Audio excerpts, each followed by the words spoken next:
these high school games. Hang on.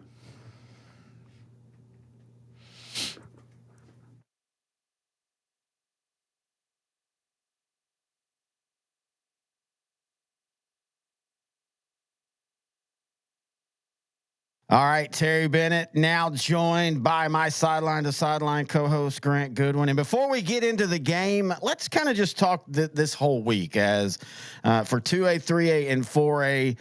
You know, last year it was kind of I don't want to say it was a humdrum, but there wasn't a lot of exciting matchups.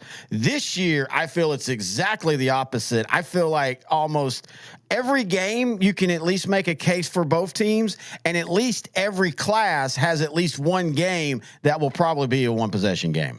Yeah, I think all the teams here in 2A are so physical, right? So I think the physicality is going to say something. There's also a lot of athleticism in the skill position areas in these teams. So I think these games are going to be very close. When you look at the 2024 season, and I've always, and you know, I've talked about this before many times on the air and off the air, you know, you have the season and then you have the playoffs and state championship, and state championships kind of detached from the rest of everything. So just looking at the totality of the season, what is your overriding thoughts for 2A through 4A for 2024? You know, I think the favorites did pretty well. A lot of times, you know, the favorites are knocked out early in the playoffs. Some of them don't even make the playoffs. So I think we had pretty even seeding throughout the year, right? You know, you had some teams that maybe weren't as good as what you thought they were. You had some teams like, say, in 2A, Sunray. We kind of expected Sunray to be there, and they're not. You know, Post knocked them off, and then a very good Stanford team came up and knocked off Post. So there were teams like that, right? But not a lot of them. Carthage is there. We expected them to be there. Columbus is there in 4A. We expected them to be there. Malakoff is there. We expected them to be there. But yeah, well, Munster, you know, Munster to me was a region to semifinal favorite. I was still, you know, they were so young last year. They're still young this year. I wasn't 100% sure that they would actually make it all the way to Arlington with the youth that they had. But here they are. Now they get to play a very talented Shiner team who's very physical. And that was a Shiner team as well, though, that was very young, that we thought was a semifinal type team that we weren't sure that would be there. And here they both are. So, yeah. I think for 2A through 4A, and honestly for all of the high school state championship playoffs, it's weird because it's a year of transition, because like in 4A, we're getting new state champions no matter what. In fact, we've got 4 teams that didn't play for the state championship last year, but these aren't new names. I mean, it's Celina, it's Kilgore, it's Carthage, and La Vega. In 3A, you've got Malakoff, Columbus, and Gunter. They've all been there. I mean, Malakoff and Gunter's both been there, but Columbus, first time. Woodville, first time. Munster has been there, but it's been since, 2017. Shiner's been there, but it's been, since 2021. And the same thing, Ganado, their first time. Stanford's an old hat, but it's been, 10 years since they've been there. So it's weird. It's like a transitional year, but it's just transitioning back to old powers. It's not like outside of, again, like Columbus and Woodville, it's nobody new that's in the state championship games. But yeah, you don't have Anthony versus, I don't know, Huntington, right? Yeah. So it's not that bad, but we do have new blood, right? And if you want to extend this, let's go into 6A and 5A. 6A, the traditional powers, as in North Shore and Duncanville, they're out, right? Yep. And 5A, Alito's out. So, it's a lot of that. And I think that's good for the sport, though. I think that's good for our game and our brand in Texas high school football. When you have the traditional powers sometimes not make it, and you got some new blood, like Richmond and Randall or whatever it is, right? And 5A. So I like it, man. I like all the matchups. that we're going to see this state championship weekend. What do you think will between 2A and 4A? What do you think will be the best game? Well, the elephant in the room right now, and I think everybody will agree, is Columbus and Malakoff. Yep. That right there is going to be it's going to be a war, right? You got the athleticism of Columbus and Adam Schobel at quarterback, and Grayson Rigdon at running back, who has been unstoppable. We've seen him for the last 2 weeks just carrying the load for Columbus at times. And then the pure physicalness of Malakoff with Mike Jones and that Malakoff defense. I think that will be one of the best games. And then I also think Celina Kilgore will be really good. Yeah, I feel like I don't want to say people are sleeping on Celina Kilgore, but everybody, don't sleep. That's going to be a darn good game. And I think Malakoff and Columbus and Celina and Kilgore are going to be two of those games where it's going to be like two heavyweights that don't know how to dodge. They're just going to get in the middle of the ring and they're just going to start swinging. I think La Vega versus Carthage could actually be that way. And I'm not going to say that, I think La Vega is going to upset Carthage, but we do know, and I know it's all the way back early in the season, but we saw how Kilgore at times was very physical with Carthage, and La Vega with their running back, I think there can be just as physical. And I will say this, I of course there's going to be a couple games that are blowouts, and the Carthage La Vega one could be, but I do not think there's going to be many blowouts between 4A and 2A this year. I don't really think there's going to be a lot of blowouts through the state championship week at all. Well, we think that, but it never ends up being that. Every year we sit here, right, the week of, and we have 50% of the games are blowouts for whatever reason, right? So I'm not going to take that out of the stock. I think that might happen, but you're going to have at least one game out of each division be close instead of two blowouts for every 3 games. Be just an amazing state championship game. Whoa, what's going on? Hey guys, what's going on? Hey, playoff 3, man! Merry Christmas, happy state championship week. How you doing, buddy? I'm doing pretty good, but I'll tell you, the reason I just popped on here real quick is I realized you left me out of the conversation last week. I got no airtime last week. I apologize. We actually got a couple messages on a couple of the message boards that, we're on and we promote the show, asking what happened to Playoff Tree and everything. And, and I just said that, you went to visit your saplings. Well, you say that, and look, I think we all know what's kind of going on here.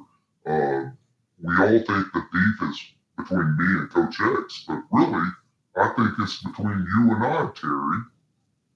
Wait, we don't have any beef. You sit in my studio 24/7. I keep you lit. I keep you happy. I keep Lazy Dog Kettle Corn around you. How could you be unhappy with me? Well, that kettle corn's probably pretty good. It's hard for a tree to eat. How do you feed popcorn to a tree? But I digress. I think the problem is here, you found out a few secrets between you and I and your ex-wife. Wait, which ex-wife and what secrets? Your first ex-wife, right? Why you laughing? Yeah. This is serious stuff. I think your daughter is probably my daughter. Wait, what? Let me play this out for you, Terry. So back when you were living in Rush, Texas, your daughter, your ex-wife contacted me on Facebook. Actually, it was MySpace back then. It was convinced me to come back from Woodville up to Russ to have a few drinks. I did. A few things happened, and boom. Let me ask you this, Terry. What's your oldest daughter's name? Oh, my only daughter's name is Timber. Right. Timber! Wow, dude. So wait a minute. So are you trying to tell me, because, to pull back the curtain, we're recording these and I'm recording with Coach X tomorrow. So you and Coach X, y'all have buried the hatchet. Y'all are hatchet. Y'all are perfectly fine now. Y'all are buddies. Y'all are gonna have fun at the Christmas party Saturday night. No, not necessarily. He's got a daughter coming up. He doesn't know about. They're going to name Cypress, and not the terrorist organization. Oh wait! Wow, dude. Well, hey, wait. Why I have you here? I know where you're rooting. You know who you're rooting for this week, and you've got to be exactly. How happy are you to see Woodville make it? Oh, I am so happy, Terry. You know, I played. I was a nose guard for a while there. You know, I could find a jersey fit me. We weren't very good. But man, nobody can run up front against us. Now, you know, gap control was not my thing. I was just right over the center. Couldn't go left or right, but man, you want to go up. And I'll tell you, I'm trying to get Woodville, you know, I'm trying to get them to let me go on to the charter bus with them up to Arlington. It's a long way from Woodville to Arlington. I didn't want to drive myself, mainly because, you know, there's not a car tree, right? Yeah, that's a good point. So I'm trying to get in on the fan charter bus that the Booster Club is renting, and I still might have a chance. They said if 42 people back out, they can fit me in. Well, I do want to point There's this only out. One person out of 42 back out, so I don't know, but you know, maybe if I could get a GoFundMe and some people could put together like a lumber. You know, when you're down in Lufkin, you see all the timber trucks. You know, maybe if they could rent one of those out for me, lay me up on top. I don't know where I'd sit in the stadium, but you want to go fund lumber site for you? Oh yeah, for sure. I got wood.com. So wow. So we had a Woodville fan. I was going to email us. We'd appreciate it if you don't have Playoff Tree on anymore. But we had a fan, Scott from Woodville, said, "Hey, we appreciate the support from Playoff Tree, but we do want to point out that we're partly named Woodville because you know we're known for cutting trees down and processing them. So does that worry you in any way? Do you feel like you're letting your other tree brethren down with your Christmas tree privilege that you have?" No, not at all. That's the world and the tree world, right? Basically, only the strong survive. So they cut down basically the ones that are not genetically engineered and more like Terminator type, such as myself. I've been here a long time. I'm not going anywhere except for hopefully Arlington on what day is that? Thursday or Friday? Yeah, playoff trees don't really have a sense of time, do you? My calendar, yeah, it's made out of wood and therefore it degrades over time, and it degraded. So yes. All right. Well, we appreciate you joining us, and happy state championship week and Merry Christmas to you. All right. Thank you, Playoff Tree, for whatever that was. Now let's go and talk about one of the, again, no disrespect to any other matchup, but you and I, we kind of saw this coming a few weeks ago. Kilgore versus Celina for the 4A Division I state championship. I think we saw this about week 3. Yeah, well, you know, you and I came away. This is very rare. You and I came away so impressed with what Kilgore did against that Carthage game that carried through the year. And usually you and I always do let's adjust for it's been 17 weeks since we saw them. But then Kilgore last week, you know, I got to sit down and watch a lot of that game. Kilgore last week just showed that, hey, Kilgore is still Kilgore. Now, in saying that, they did struggle to run the ball last week. I don't know what that means, but I was at that game last week over at Randall Reed, and that weather was miserable, man. Yeah, it was terrible. Nobody could hold on to the ball. There wasn't a ton of turnovers, but the ball was just slick. You saw, I don't know if you could even see it watching it online, but the hand from center to quarterback, the ball was never cleanly snapped. Yeah. And it was just all over the place. So Kilgore overcame that. That was the game, like we had talked about in the last segment with Carthage, the Carthage thing, is there's always the one game that you have to overcome immense adversity, and that's what Kilgore did in this one. Lavernia was never really pushing them because the defense just did a great job, but Lavernia hung in there for 2.5, 3 quarters, and at times it looked like maybe Kilgore could be pushed, but Kilgore just answered the bell with their physicality and their quickness on the edges, especially in the second half when they're running slip screens, jailbreaks, and just taking it to the house or taking it to the sticks. All right, so this is one of those things that I find interesting, and this is where, we always talk about who you play in your schedule, and your schedule shapes you as a team, and you and I fully believe that. But when you look at the records of opponents, Celina has technically played a by opponent record a tougher schedule, 114 wins to 57 losses. Kilgore has played a very tough schedule, 99 wins to 69 losses. But when you look at who they've actually played, I contend Kilgore has played a tougher overall schedule. Probably so. It goes back to that whole Ganado thing back in the 2A thing, right? Yeah. Where it looked like Ganado played the weaker schedule when they probably really haven't. Ganado, Stanford played this group. This group had 5 losses. Ganado's had 8 losses, but look at what their opponents had played. And that's what exactly we're seeing here. I think Kilgore has played a tougher schedule.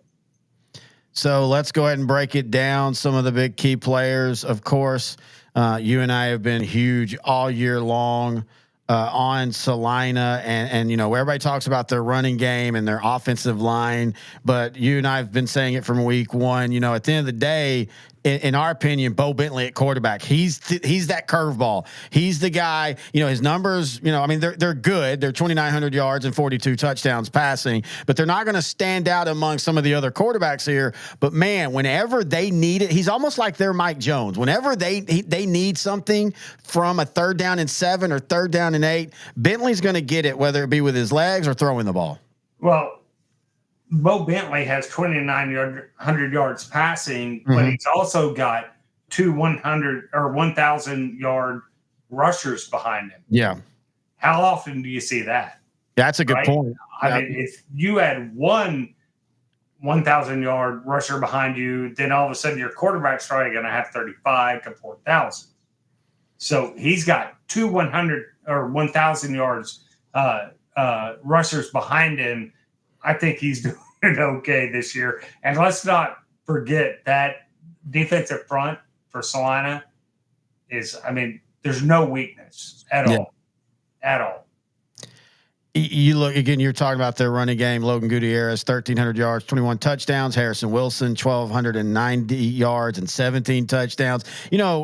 Through the air, Ethan Rucker, 1,200 yards and 15 touchdowns. I think I read that's all that is Celina records for a receiver. But you also got Colton Rodriguez, who has 737 yards through the air and 11 touchdowns. This is a balanced team. They run for 300. They pass for 222 yards on the average. On the year, they've scored 51. Now, Kilgore is completely a team that spreads it out. They don't even have a 1,000-yard rusher. Rayshawn Williams has 974, and then Isaiah Walters has 472, and then Kason Brooks has 359, and then they have 5 other guys who at least have 200 yards rushing.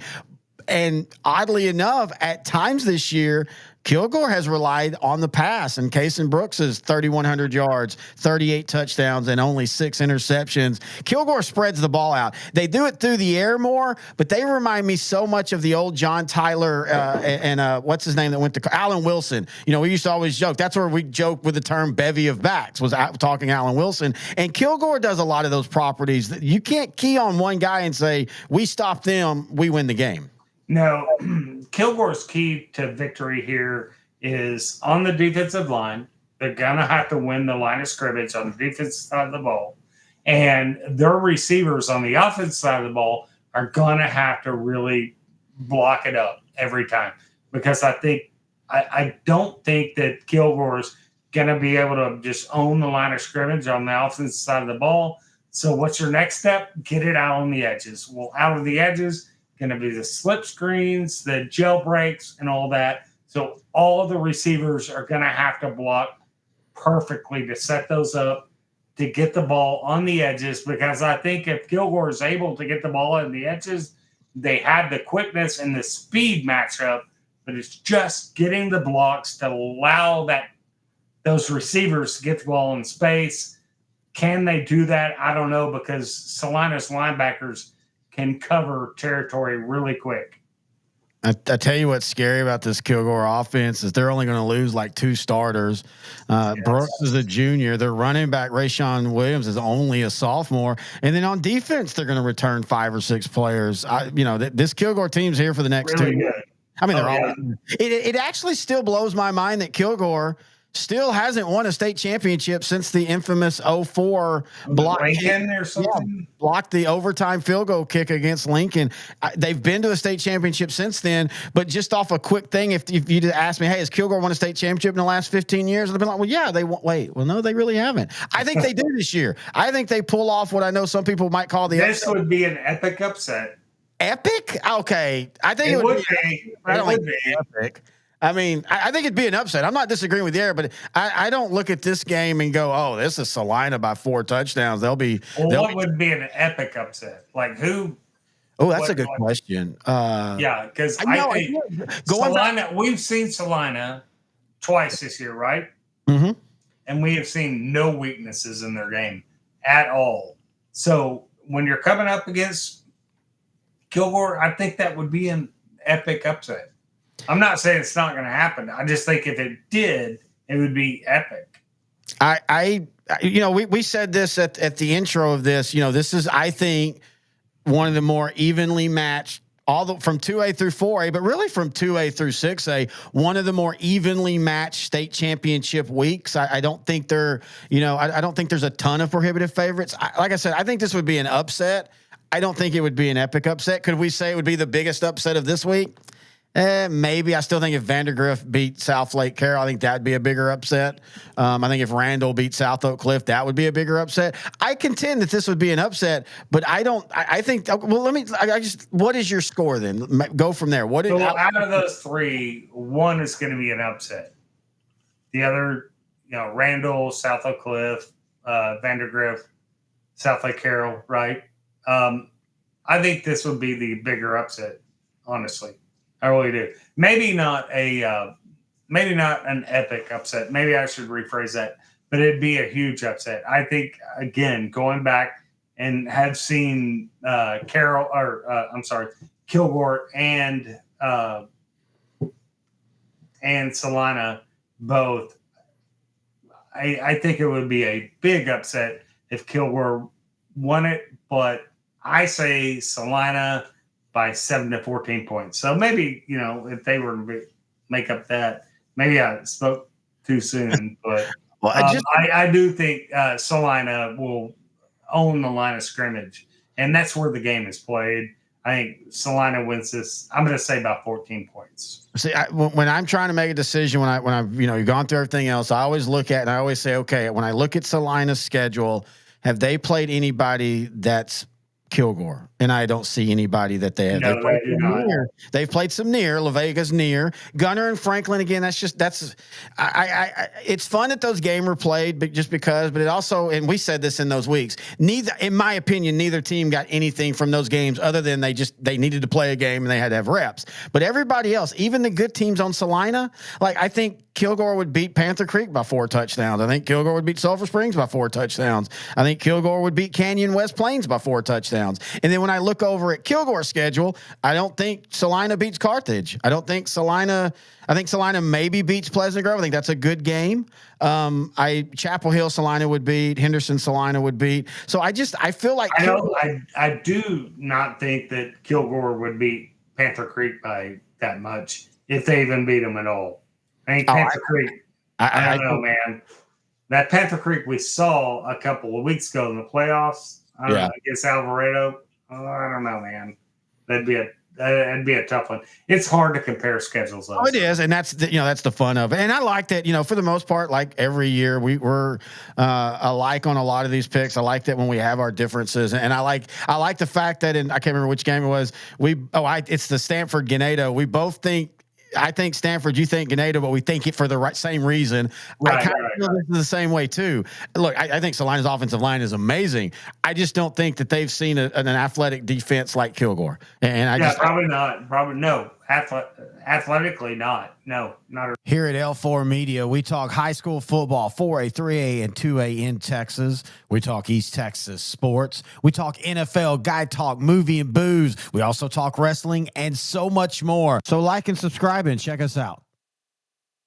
All right, Sarah Bennett back here on the state championship preview shows. We now are joined on this segment brought to you by Lazy Dog Kettle Corn, the venerable, the legend, I think in his own mind, Oregon's own Coach X. And Coach X, how you doing, buddy?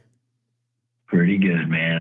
It's just been living up and down the North Coast, driving up and down the PC, whatever, H and PVD highway, there in California, and living the good life with the hippies and the cowboys. I understood what that song meant until this summer. It definitely is VD highway there in California. I'm still confused, knowing your, I don't want to say political leanings, in today's world. I don't want to get you canceled by 50% of our audience, but you're not going to be very hippie-ish with your beliefs, yet you end up in what might be hippie haven.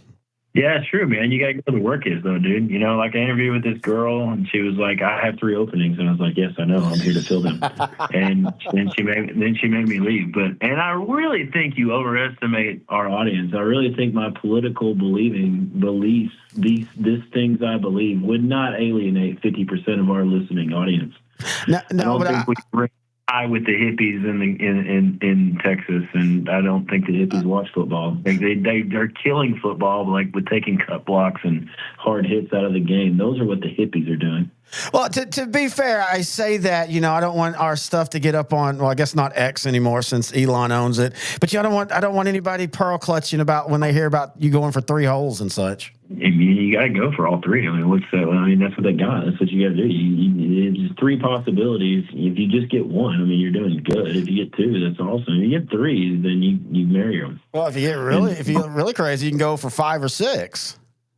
I don't want to get into your personal life at any means, but stuff. Maybe your stuff fits in ears and noses, but not me. Anyway, so we had Playoff Tree on, and Playoff Tree claims that y'all have made a truce and that y'all are buddies again. And in fact, he wants to hug you during the Christmas party that L4 Media is having this Saturday. But before I accept that, I want to hear it from you. Are y'all friends again? Hell no, screw that guy. All right, he runs his mouth and he wants to say apologize and freaking sap and crap and sad and timber and pine straw.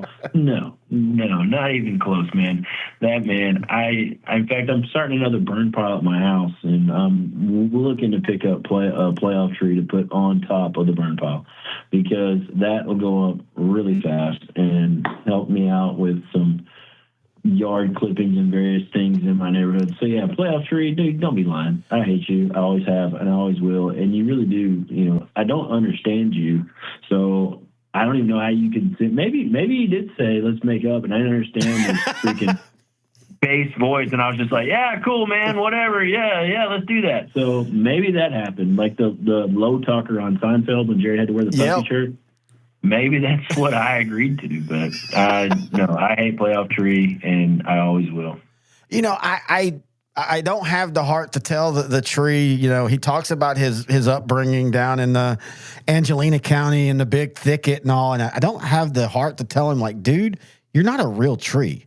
Like, you're plastic. I mean, you're as plastic as the boob jobs were in the 80s. I mean, I don't think he understands that. I think he thinks he's a real tree. No, he's as much of his tree as Jamie Kennedy was a rapper in Malibu's Little Hey, now. Hey, I love that movie. Speaking of politics, he has went so far right on YouTube.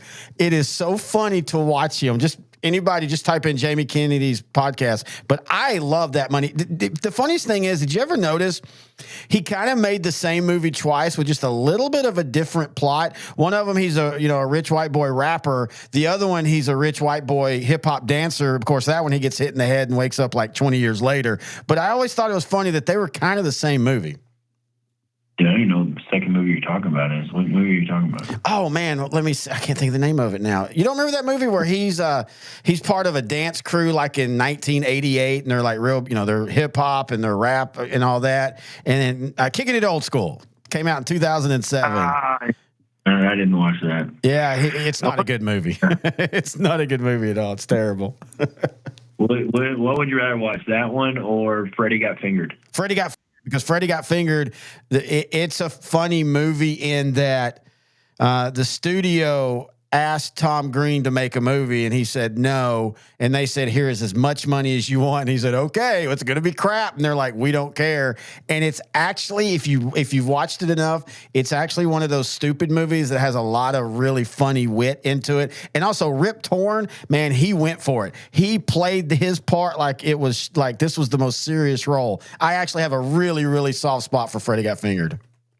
Yeah, you must have smoked a lot of dope back in the 90s. I mean, like a couple hours ago. Oh yeah, in the 90s. Yes.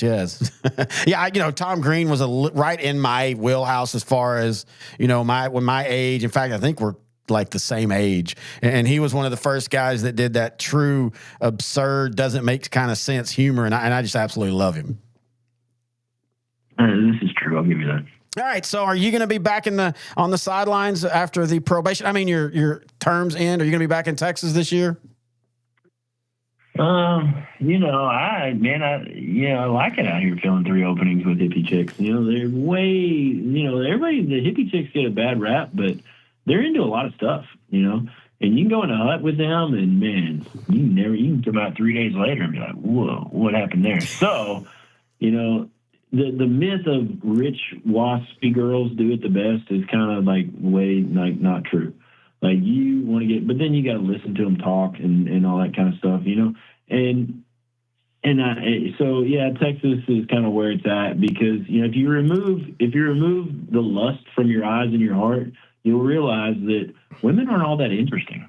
And so you just got to get back to where there's football, and there's no football like there's Texas football anywhere in the world. It's kind of like there's no business like snow business or something, whatever the Christmas trailers say. There's snow business and show business and old business or something.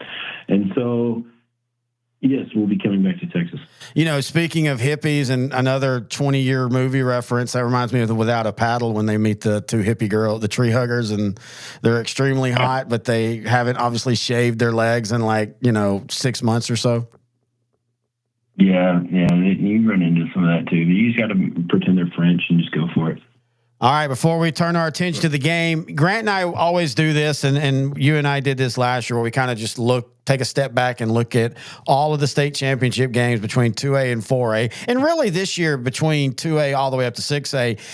The last couple years, it was kind of like, okay, there'll be 1 or 2 good games. Franklin, give Franklin credit, man. When they're in a state championship game, whether they're losing a heartbreaker to Canadian on a Hail Mary, basically, or beating Brock because they throw the one pass to clinch the game, or last year losing to Malakoff in a back-to-back, affair. But that's usually stands out. Then there's a lot of blowouts. To me, this year, it feels like we actually have a lot of even matchups between 2A and 4A, but also between 2A all the way up to 6A. Yeah, which probably means there's going to be some 40-point spreads. Yeah. Usually when you gear up like, oh man, this is going to be a great game, and then you third quarter it's 56-7, or something like that, or the game you're like, man, this game ain't going to be nothing. Freaking Smith and Valley's got this in the bag, and then there's a nail biter they have to make a stop on fourth and 2 inches to secure the win or something like that. So I'm hoping there's going to be a lot of good games there. I'm not, because I'm not driving there to see a bunch of blowouts where you're like, well, I'm in Arlington. Maybe you can go to a strip club or something like that, I guess. But I'm there to watch football. So I'm hoping there's going to be a lot of close, tight games that make you want to stay there until the fourth quarter. All right, this is another, in my opinion, heavyweight showdown. The 4A Division I state championship. Coach X, you've got Celina, you've got Kilgore. Kilgore is one of those teams, and I was saying this to Grant. It blows my mind when you think about where Kilgore has come football-wise over the last like 10 to 12 years. That they've only won one state championship, and that was the famous 2004 state championship down in Waco, where they blocked Lincoln's field goal attempt in overtime and returned it for a touchdown. They've been to only one state championship since then, and they lost. Is this the year Kilgore finally breaks through? And it's always crazy that in that one that they lost, they were playing Carthage. Yep. And so you had two towns with 30 miles from each other, had to drive all the way to AT&T to play state championship game. Well, don't forget we had Chapel Hill and Henderson have to do the same thing like the year before or 2 years before or after. I can't remember, but they're 15 minutes from each other and had to play in the state championship in Dallas. Yeah. And yeah, I was going to say that too. It's like, Kilgore is one of those teams that it's always good and nobody ever wants to play Kilgore. Mm-hmm. And Kilgore, they're going to be physical and they're going to pound on you and they're going to run, be power team and be really physical on defense. And then you look and it's like, but they keep getting beat in the regional final or they keep getting beat in the semifinal game or, upset in the second round of the playoffs by, freaking Stephenville or something like that. And you're like, oh, well, they lost in the second round. And you look at who they lost to. Oh, well, that team won the state championship. Yeah. And it's like, oh, okay. Or, they're in the district with Lindale and Chapel Hill. And it's like, oh, any one of those three teams can make it to the state championship, but only one of them can make it, and they're all in the same district. And so, but then you got Celina, who's, is Celina, and G.A. Moore, and won 300 games and has won, 7-8 state championships. So this is, I don't know, the Yankees versus the Red Sox or something like that. High school football goes. No, that's a good comparison. And, but to be fair, I mean, Celina hasn't won a state championship since when they beat Liberty Hill. Oh, no, Liberty Hill did they beat? I can't remember whoever anyway, Celina hasn't won a state championship in like 15 years. So it's new for everybody there. Of course, Coach Elliott was the offensive coordinator there. For Kilgore, it just seems like whenever they get to a certain point, their offense just discombobulates. And a lot of that's, of course, who they're playing. And they can't do that this game because I think as good as Kilgore is, Celina's offensive line, Celina's running back, and also their quarterback, I think Celina's going to put up points. And I think Kilgore's going to have to match them. Yeah, it's usually typical. Team that scores the most points is traditionally the winner. Yeah, thanks. Dynamite drop in there, Terry. But anyway, I watched Celina and West Canaan Coyotes, and I thought West Canaan had them, man. Yeah, I really thought. Oh, they scored late, and this is gonna be a good game. And then Celina went, oh, hey, we got to score again, and they went down and scored in like 4 plays. So. Celina kids are kind of like, if we need to score 60 points to win, we'll score 60 points to win. If we need to score 12 points to win, we'll score 12 points to win. It's going to be a physical game in the trenches. And I think, whoever makes the fewest amount of mistakes, I know I made fun of you for saying the team scores the most points is going to win. Traditionally the team that makes the fewest mistakes usually wins the game. But yeah, and who can handle, like you said, neither one of these teams have played for a state championship in several years, even though didn't Elliott play on G.A. Moore's teams at Celina too? I think so. Or was he at Pilot Point? I don't know. Or was he at both? Because, nobody ever talks about that part of all that. Hey, man, there's, don't read the fine print. But anyway, Kilgore, I got a bunch of buddies that have either played or coached or from Kilgore, talking about the lore of Kilgore and Kilgore for sure. But then I know a lot of people that played at Celina too, so this is a tough one. And you got, everybody talks about Celina defense and the 10-1 that they don't play anymore. And then I was watching them play West Canaan last week, and I was like, they're playing the damn 10-1. They were straight in the hand against freaking West Plains, and they were getting after them. They were blitzing and twisting. I was like, holy crap, they are. They're playing the old G.A. Moore freaking 7-diamond 10-1 defense that people say doesn't work anymore. So I thought that was pretty awesome. Homage to old G.A. right there. And but I'm going to go with the Bulldogs, man. I think the Bulldogs are going to pull it out.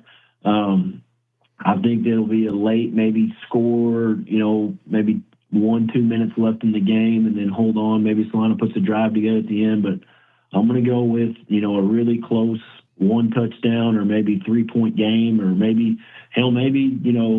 Kilgore scores with 30 seconds left in the game and says, to hell with this, we're going for 2, and punches one in or runs some type of trick play or something like that, like the Philly special, to get a 2-point conversion to win by a point.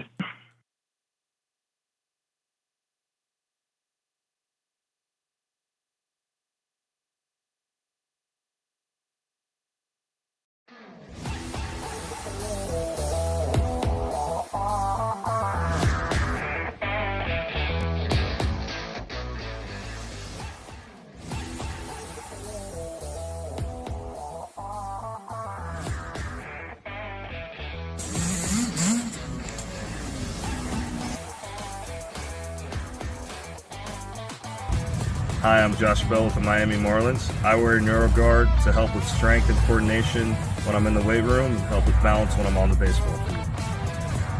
One of the most comfortable, reduces concussion, increases performance. You can't get a mouthpiece like that on the market. Not only is it a great product, it's super easy to use. I recommend it for any player at any age at any level. Thank you guys so much, and go check out NeuroGuard Plus. NeuroGuard mouthpiece makes it easier to breathe while playing basketball.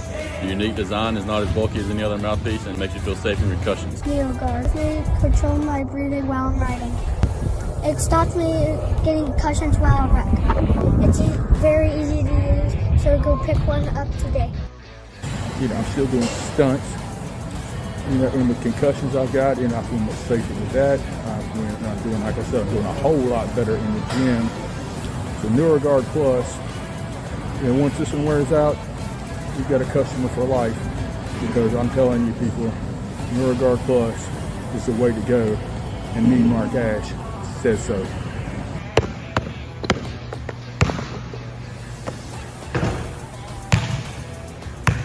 Parents, kids, coaches, NeuroGuard. It's the future. Stay tuned.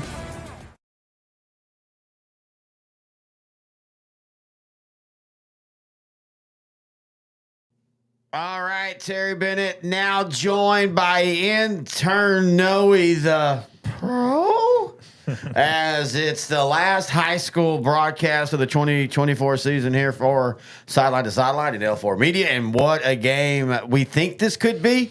Celina versus Kilgore for the Class 4A Division I state championship. Last year, you joined me for the last, or the 4A games as well. I kind of like you being here, A, because I like you, but B, also you kind of come in. You know a little bit about these teams, but you're kind of the true third-party football fan that doesn't really have any kind of.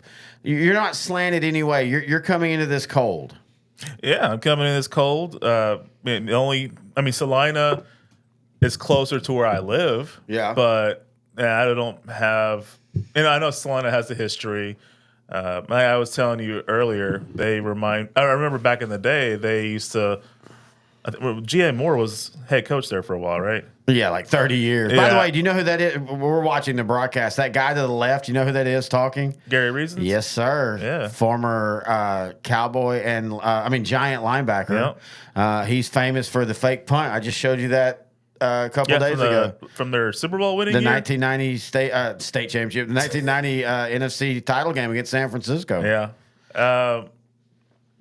But yeah, so like back in the day, contrasting to 2024, Celina used to have bigger backs and smaller offensive linemen. Yeah. They would have very well-conditioned offensive linemen, but now they just, everything's moving outward in DFW. So like all these really good, talented kids are coming out to Celina. They're just going more heavy.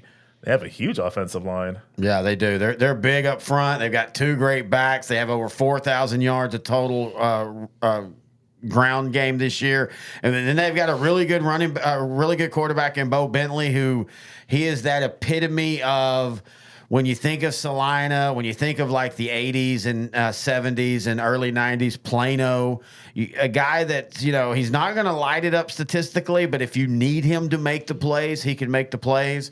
Kilgore, they're athletic.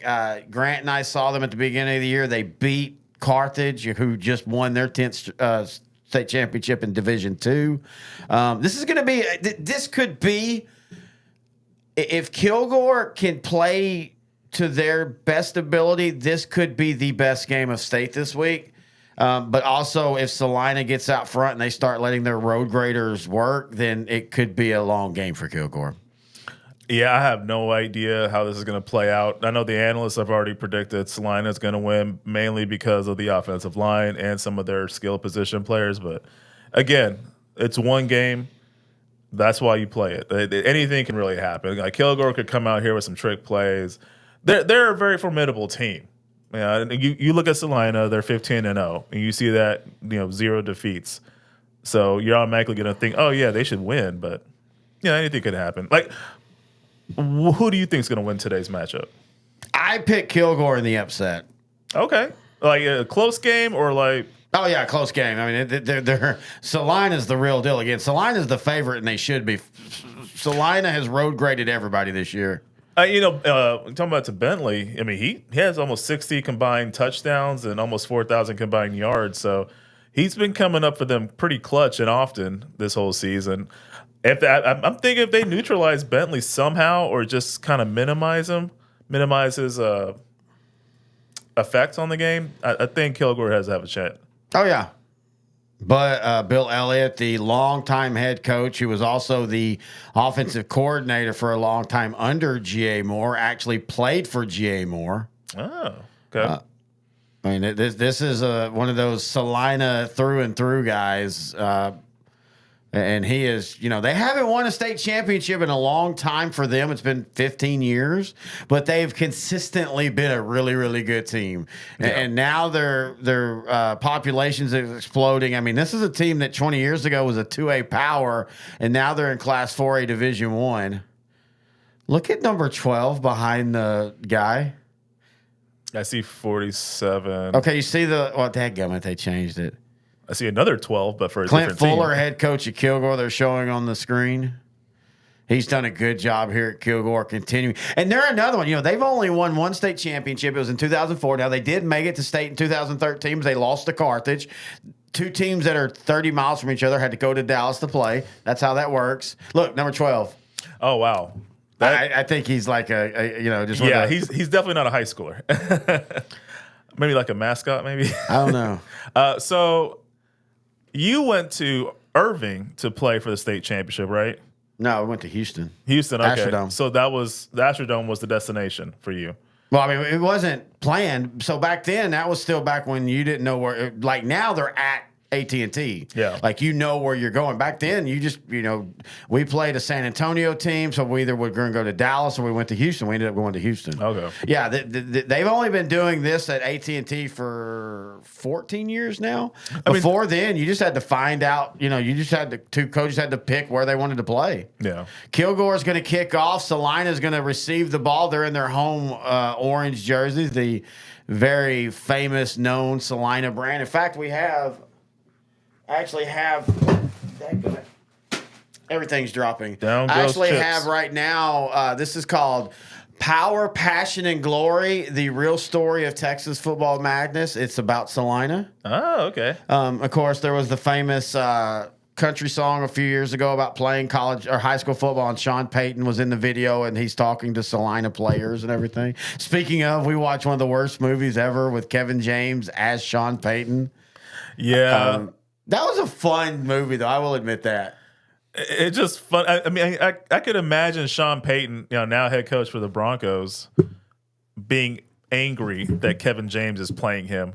There's no similarity between the two at all. Apparently, he was really he was part of it. Like he helped kind of. And to be fair, I can't remember the name of the movie. The movie itself, the idea is true. When Sean Payton got suspended by the league for a year for the whole Bounty Gate stuff, he went and helped coach the high school football team, and it was here in Dallas, I think it was. But they made it a big comedy and everything.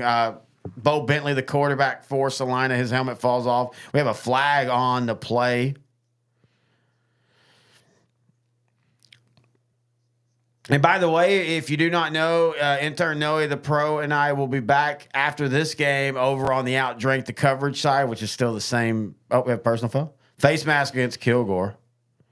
But we'll be talking and watching Indiana versus Notre Dame. I'm excited about that. I love the playoffs for college football. It's just a blast. I can't wait. Oh, yeah, it's definitely a face mask. Yeah, it's the first year of the 12-team playoff in college football and FBS. Hey, don't cut. Oh, yeah, sorry. Football bowl subdivision. Football? So, yeah, and it's, the first round of the playoffs there at the home stadium of the higher ranked team. So, there'll be a night game. It should be snowing, if I'm not mistaken. Oh, is it going to be snowing? Well, I think at least there. So, night game in South Bend, playoff, big game. I have no clue who's going to win. They're pretty evenly. But we'll talk more about it on that show. But, yeah, I couldn't tell you who's going to win. I know you picked Indiana. I'm going ahead and pick the home team, Notre Dame, but I'm going to keep thinking about it for the next 3 hours.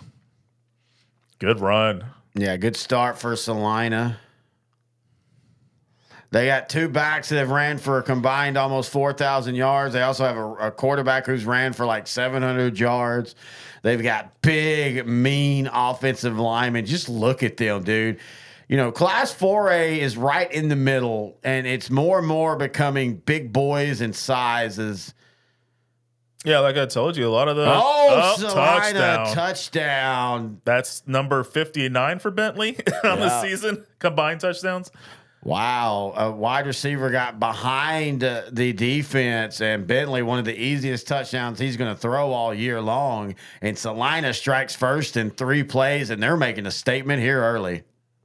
That's just impressive. And like I was saying earlier, you and I live in the DFW area, and we've noticed that people are starting to move out of the city area. So you're seeing a lot of these schools like Celina and what have you.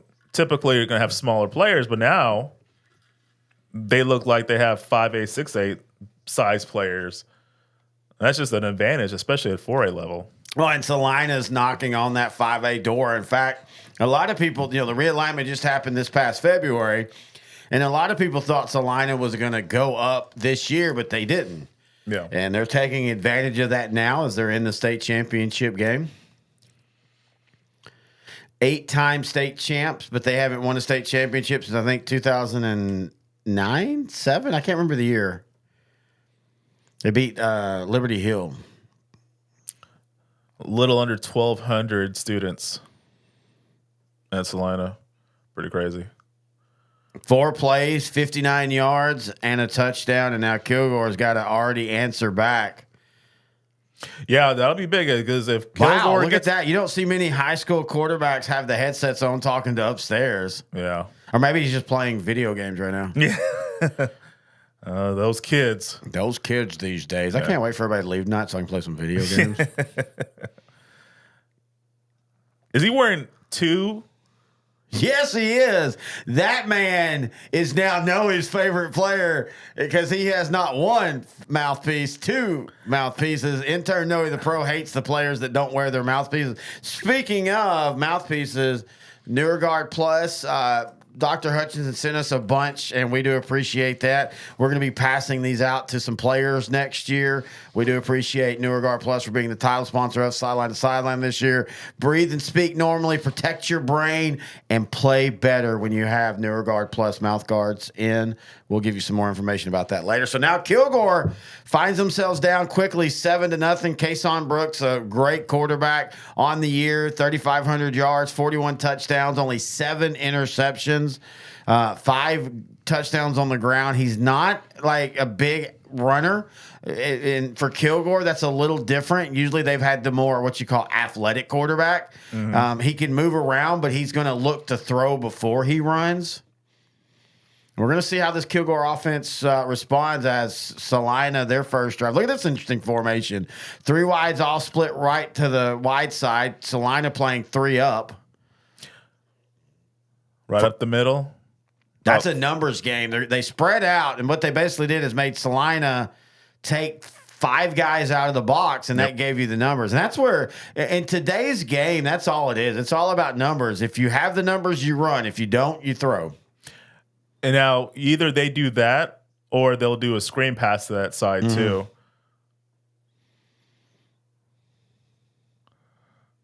Oh, he's in trouble. Is that a fumble? Or are they going to call it incomplete?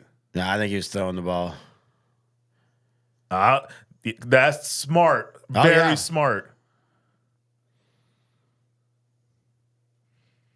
So tell me about the review process in high school football. It's just the same. Okay. It's literally the same. If they call for a review, the head official will go over it. It's only in the state championship games.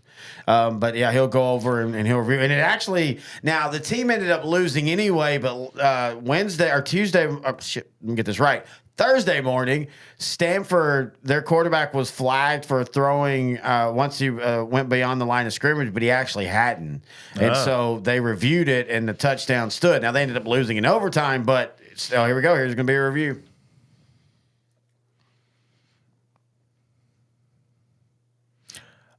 Because my question is, okay, yeah, we saw his arm go forward, but I wasn't sure if he had actual possession of the ball.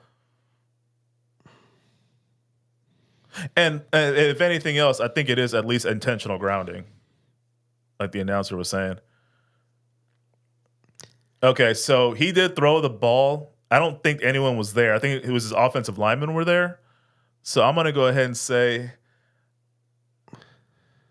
I agree what Gary Reasons is saying, though. Yeah. I don't know how you call that intentional grounding because he's hit as he's thrown and he's not allowed to complete his throw. I really hate intentional grounding.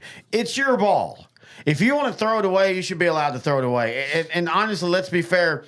The whole reason that was created because there was a lot of defensive players that were like, we're not getting the stats, and this is in the NFL. We're not getting the stats because these guys are just throwing it away. And so the NFL was like, okay, well, you can't do that. And then they did that stupid in the grass rule. And you were, this was before your time, where sometimes a quarterback would just get touched and they're calling it down immediately because it was in the grass. I think if you want to throw the ball away, you should be allowed to throw the ball away. I think intentional grounding is a dumb rule. Ooh, tenacious. Good word there, sir. I like the uniforms. Oh, yeah, both of them. Kilgore, they have the red helmet with the white K outlined in black, all white jersey pants. Celina in the home classic orange look. And they are. Wait, I'm trying to look at this. We have the scoreboard, and I think they are going to call. Well, no, I can't tell what they're going to call, actually. We'll see. It's hard to read that. But yeah, as you're seeing now, the official, just like in the NFL, he just goes and looks down at the... I like the way the NFL's doing it now where they have those kind of quick ones. Yeah.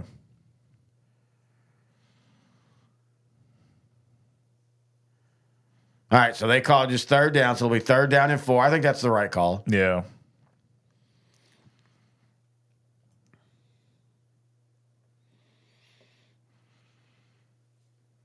Oh. Kilgore avoided catastrophe, 3rd and 4. 10-10 left, Celina up 7-0. I honestly think this is not the most ideal start for Kilgore. If I'm forgiven for saying or stating the obvious. You're not wrong, though. Yeah. I mean, I think this is pretty crucial. Celina kind of went up and down on the field on Kilgore on that first drive. So it'll be 3rd down and 4. Kilgore. Nope. No. Celina was almost offside there. Great first down. Kilgore using basically the little bubble to the running back out of the backfield. He had the wide receivers in front to block, and they're able to get the first down. Big first down for Kilgore, just to settle down. Yeah. Like you said, Celina, a couple big plays, including the touchdown pass, and then, you know, Kilgore almost had the fumble there and everything. And so just settle down, get a first down. You're not going to get it all in one play. I mean, if you do, that's awesome, but don't try to. Just work the ball down the field. Establish what you want to do offensively today. Right up the middle. Another first down. Nice gain. I think it's going to be just short, but still 2nd and 1. Yeah. I always love 2nd and short because you're kind of putting the defense You have to make them respect you because you don't know if you're going to run the ball or throw the ball. So it's kind of a nice way for the offensive coordinator to be a little creative here. Do you know that was one of that Tom Landry basically started the second and short, go long philosophy that you see a lot of teams do now. I think I know these defenses have been good, but I feel like this could be a shootout type of game. It's going to be another first down for Kilgore as they're starting to move the ball down. And again, it's a little different. Kilgore, you've always kind of been known for a physical defense, a bruising, athletic running game, a quarterback that runs around. But Kason, he's gonna be happy just to throw the ball. There's Gary Reasons in his Giants look. He's a super nice dude. You love his face mask? Oh, hell yeah. You know I love those. I miss – you don't see those face masks anymore. Now everybody wears the same look. Yeah. Except for, what's his name? That was the offensive lineman for San Francisco and then went to Indianapolis. Big play Buckner. down. Oh, and he overthrew – huh? Was it Buckner? No, it was one of the offensive linemen. Offensive lineman. Yeah. What's his name that everybody was like – a couple years ago they all loved him and now they say he's overrated. I can't think of his name right now.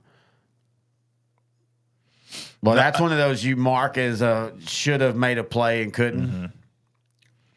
Yeah, I just remember the defensive lineman that went over the Indy. I think the offensive lineman I was thinking about was Mike McGlinchey. That's what I was talking about. Mike McGlinchey. So he went to Denver. Oh, Denver, whatever. Yeah. But still, he was one of those teams. Everybody loved him for 3 years, and then he signed a big contract, and he became overrated. Well, I mean, to analysts and fan credit, Notre Dame was churning out great offensive linemen.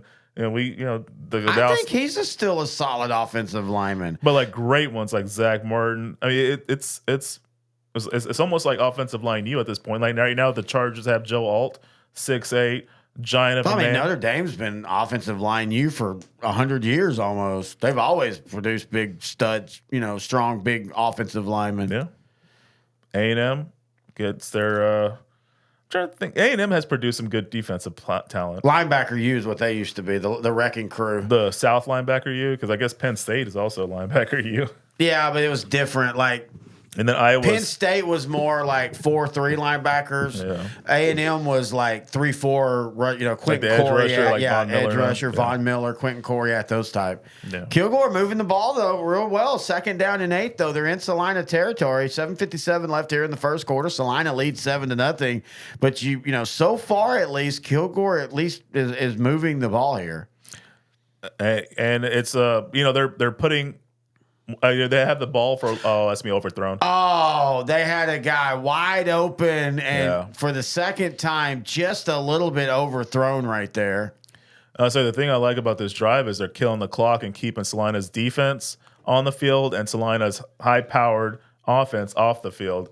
That I know you might disagree, but for me, I like that because it kind of throws the offense out of rhythm if they're not like on the field a lot. No, I agree. It could, it could be irrelevant in this game, but to me, percentages say that helps. 3rd down and 8 now for Kilgore. A key down right here, back to pass, scrambling. And I told you he doesn't run a lot, but he's running down. He's going to get the first down and more. First down, Kilgore, as they continue this drive, knocking on the red zone. And this is a really good response from this team. Yeah, I mean, they were pinned inside the 30 on 3rd and 4.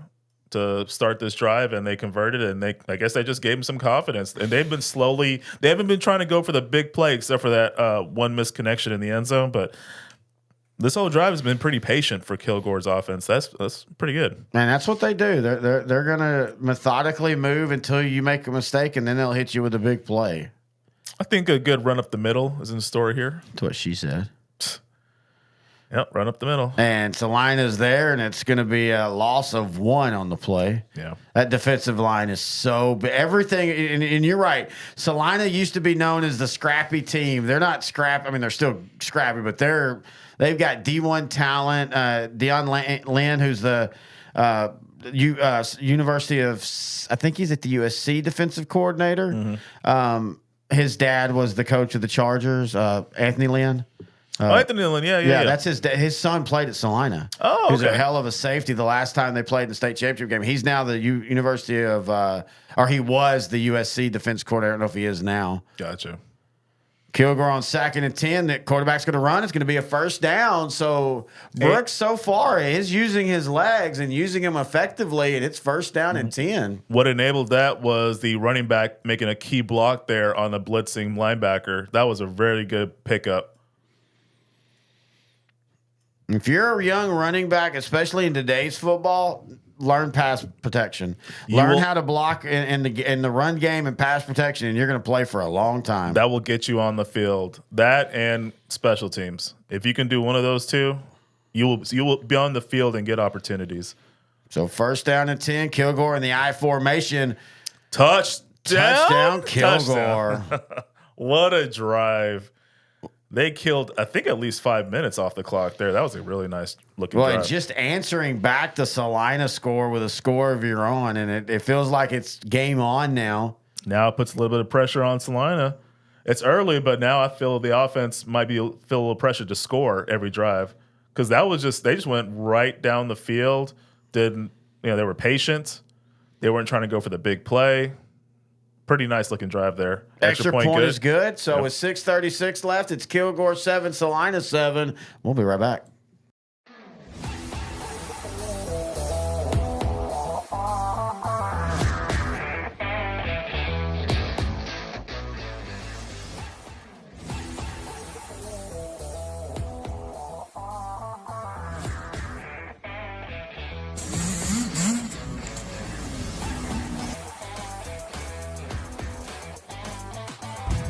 Hi, I'm Josh Bell with the Miami Marlins. I wear NeuroGuard to help with strength and coordination when I'm in the weight room and help with balance when I'm on the baseball field. One of the most comfortable, reduces concussion, increases performance. You can't get a mouthpiece like that on the market. Not only is it a great product, it's super easy to use. I recommend it for any player, any age, at any level. Thank you guys so much, and go check out NeuroGuard Plus. NeuroGuard mouthpiece makes it easier to breathe while playing basketball. The unique design is not as bulky as any other mouthpiece and makes you feel safe in concussions. NeuroGuard. They control my breathing while I'm riding. It stops me getting concussions while I wreck. It's very easy to use, so go pick one up today. I'm still doing stunts. And the concussions I've got, and I feel much safer with that. I'm doing, like I said, I'm doing a whole lot better in the gym. So NeuroGuard Plus, once this one wears out, you've got a customer for life, because I'm telling you people, NeuroGuard Plus is the way to go, and me, Mark Ash, says so.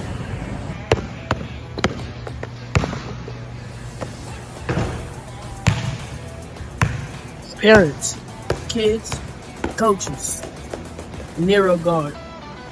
It's the future. Stay tuned.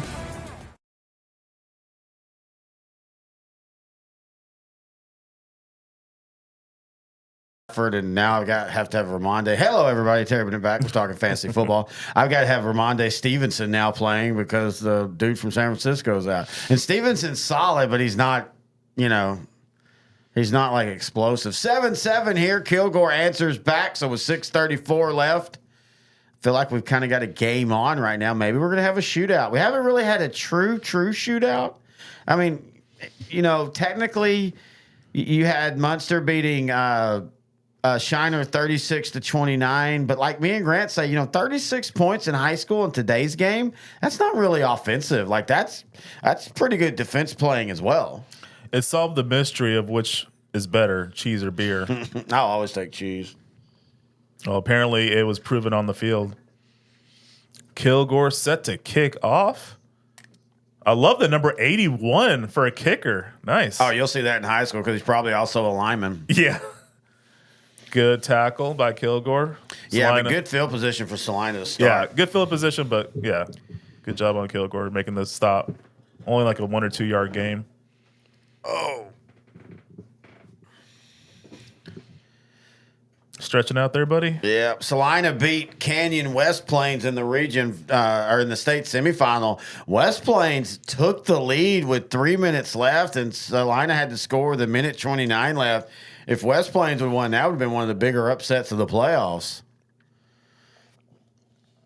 Lavernia, who Kilgore beat, did have one of the biggest upsets as they beat Austin LBJ, who was a prohibitive favorite. Bentley taking the handoff for 1 yard. Good tackle. Both of these teams are just, I mean, when you think about them, they're so physical. Yeah. I'm really curious to see how Celina responds on this drive. Not a good start so far, but I mean, I was impressed with their first drive. And it's still early, obviously. They're undefeated for a reason, so.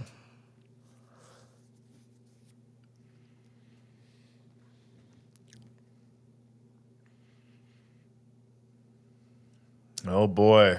Not much there. Yeah, Kilgore's defensive line is playing the run well, at least here early. Oh, 3rd and long. Let's see what happens. This is interesting.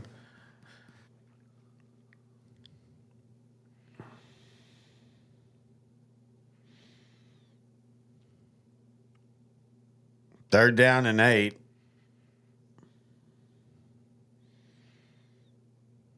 Celina in the funky formation. They break out with 4 wides to the right, 1 to the left. Bentley looking to throw, has a man, breaks a tackle, and it's going to be another touchdown for Celina. The team that has ran for 300 yards a game has now hit Kilgore twice with big pass plays. Bentley now his 2nd touchdown, and just like that, Celina answers back. They had 4 receivers to the right. Bentley didn't even look that way. He knew exactly where he was going, and it was to number 0. Over the middle. Oh, man, great call. Look at Bentley. He's not even looking to the right. Yeah, they isolate the single guy to the far side or the left side. You had all the noise on the right side, and Kilgore, of course, had to go play that. It just becomes a numbers game, and that's blocked extra point. Kilgore can return this, and he has a lane, breaks a tackle, but then going to be brought down. But I mean, that's a positive out of a negative right there. Is it's 13-7 instead of 14-7. Ball got blocked right into the arms of Kilgore. I don't think I've ever seen that. Because in 2004, they beat Lincoln blocking a field goal in overtime and returning it for a touchdown.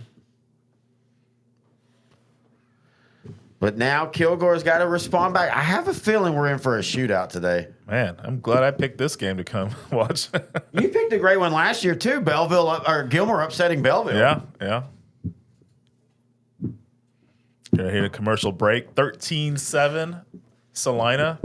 Again, after this game at 7 p.m., intern Noe and I will flip it over, and we're going to be watching Indiana versus Notre Dame, another watch party over on the Outdrink the Coverage Network. By the way, if you're on the Sideline to Sideline Facebook page, you'll also be there as well. Yeah, it's like I said in the Carthage La Vega game, it's kind of like the neutral zone college football. You know, something that Sideline to Sideline can talk about. It's something that Outdrink the Coverage can talk about. Trying to get these freaking bots out of the line. Are they saying that we're an inspiration? No, they're trying to give us fake links for everybody to go to. Okay. It's so bad on Facebook. You post anything and you get 1,000 links.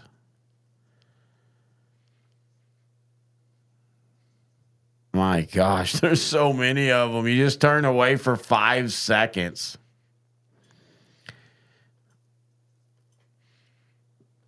So 13-7, Celina leads. 5-10 less than the first quarter. As Terry and I are in studio, Terry being the man that raised a wonderful daughter in Timber, and the tree that is the biological father of Timber. Would y'all stop? By the way, how do you feel about that? Well, seeing his playoff tree brought up Rusk, Texas. My daughter was 12 when I lived in Rusk, so I think his math's a little off there. That's what happens when you let playoff tree talk. That's just a product of bad education. So far on the day, Bentley is 2 for 2 for 94 yards and 2 touchdowns, and Rucker is 2 receptions, 94 yards, and 2 touchdowns. It's an amazing early stat line. I'm looking forward to this. I'm really curious to see. Now I'm really curious to see how Kilgore responds. Now the pressures came off of Celina and went back to Kilgore. Great call on 3rd and 8 too. perfect. Well, I mean, pass, you bring it perfect- up. You know, if you keep scoring, you're forcing the other team to have to match you, and 9 times out of 10, one of the teams is going to blink at some point. Yeah, and then honestly, that can make your defense look better than they really are. Like case in point, we brought this up: 2016 Dallas Cowboys. Terrible defense. They could stop the run for the most part, but that was usually because the offense could always score every drive, and that put pressure on the opposing team to respond. And putting pressure on the team to score usually leads to them making a mistake. Yep. Nice kickoff here, going to go into the end zone. Now he's going to have to run it out. What a bounce. As it looked like it was going to hit and go in the end zone, it went straight up in the air, and Kilgore had to return it. Not a great start for Kilgore. Great kick. Number 85. Probably plays So receiver. what they're saying is the starting kicker is actually hurt. That guy was the backup kicker. Oh, yeah. Maybe I'll keep that backup kicker in there. He has a leg.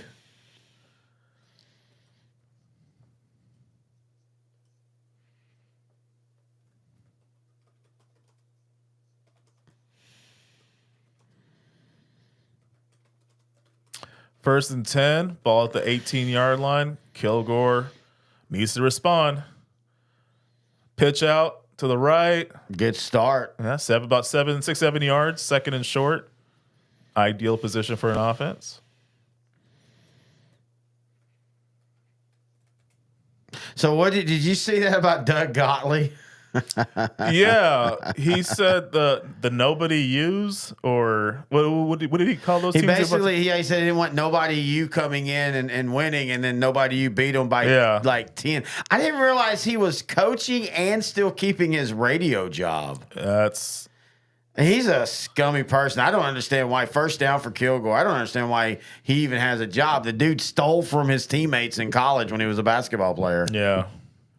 That story got brought up recently, if I remember correctly. Well, it gets brought up all the time he talks because he's very sanctimonious in how he does his shows, and it's like, dude, you stole your teammate's credit card. Being a thief is bad enough, but stealing from your own team, that's all kinds of crap right there. First and 10 for Kilgore now. They trail 13-7 with 4 minutes left here in the first quarter. Ball just inside the 30. Pressure at the middle. Running back missed the block, but Kilgore's quarterback was able to scramble and almost get a first down there. Great maneuvering. Second and short. He got a little chip on him, but it didn't really do much. Great. Yeah.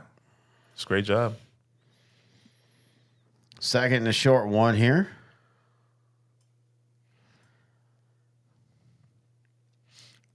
Ball at about the 38-yard line. Another slow, methodical drive, which I like. Oh, taking a deep shot. That could be pass interference. Wow. No call as it's incomplete. There's a lot of contact. Yeah, Celina's cornerback, he didn't look for the ball. He did push on the wide receiver for Kilgore. Yeah, that's pass interference to me, right? Like the rules are not different in high school. I'm not mistaken, right, Terry? No, they use college. They use NCAA. Texas uses NCAA rules. That should have been a pass interference. Okay, I'm just making sure that I saw what you saw and what the commentators saw. Well, 3rd and 1. This is a big one. One call didn't go their way here, so let's see how they respond. Power set formation and a slow play though. Oh and boy, Celina's speed up. Oh, he stuck that ball out. I think he got the first down. Kind of risky taking it outside because Celina has some fast defensive players. Yeah, but Kilgore should be faster. I wonder why you say that, Terry. Just literally meant the team's more athletic, you ass.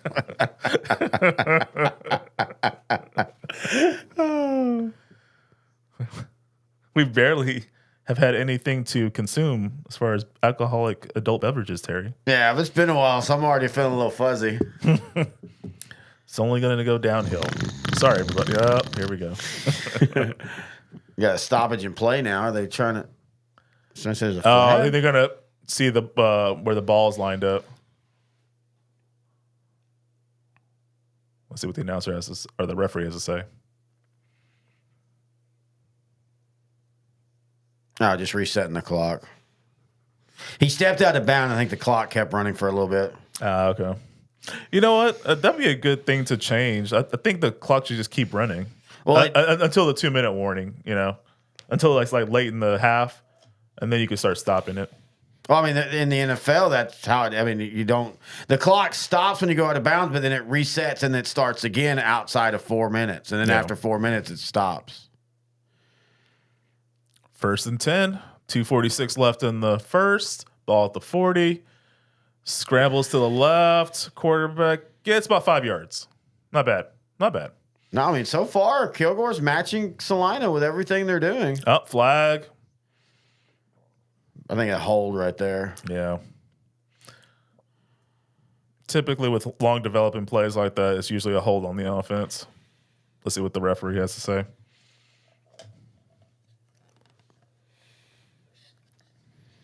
My God, the spammers are ridiculous. Any TSN lives in the thing, Brett, he said that the spam's everywhere. Yeah, it's been pretty quiet spam-wise. You'd have 2 or 3, but, man, it's just gotten crazy now. Man.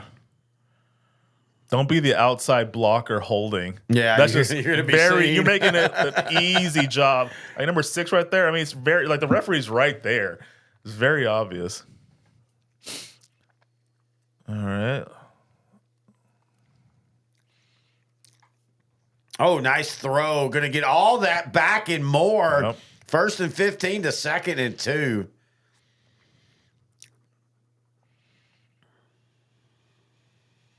Okay, now I got to figure out why he has 2 mouth guards. Because he wants to be cool, I guess. I guess, but like the whole point of it was to not have a mouth guard in your mouth.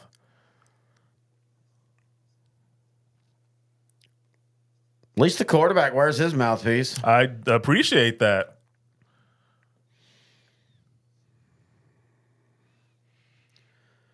Oh, boy, you don't want to lose those 2nd and 1s to make it 3rd and 4s. Great penetration by Celina's defense right there. That interior, man, they are dominating Kilgore to start this game.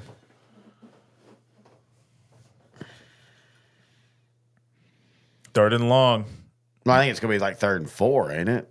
Oh, yeah, because it was 2nd and 1. Forward momentum was stopped about a 3 yard. And they always give the benefit of the doubt on forward momentum. 3rd and 5. Yeah, 3rd and 5. They're always going to give you the benefit of the doubt on momentum. They're going to try to give you as much as you can, which I sometimes think is a little ridiculous.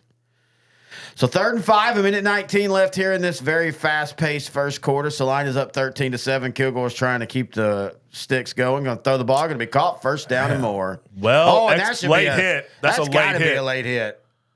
Yeah, that's a 15. That was the dumb penalty right there. Man, showing some little frustration from Celina's defense. Well-executed play by Kilgore. Again, they need 5, and they get 6. What is that in his ear hole? Did you see that? Did not see it, no. It looked like a brooch.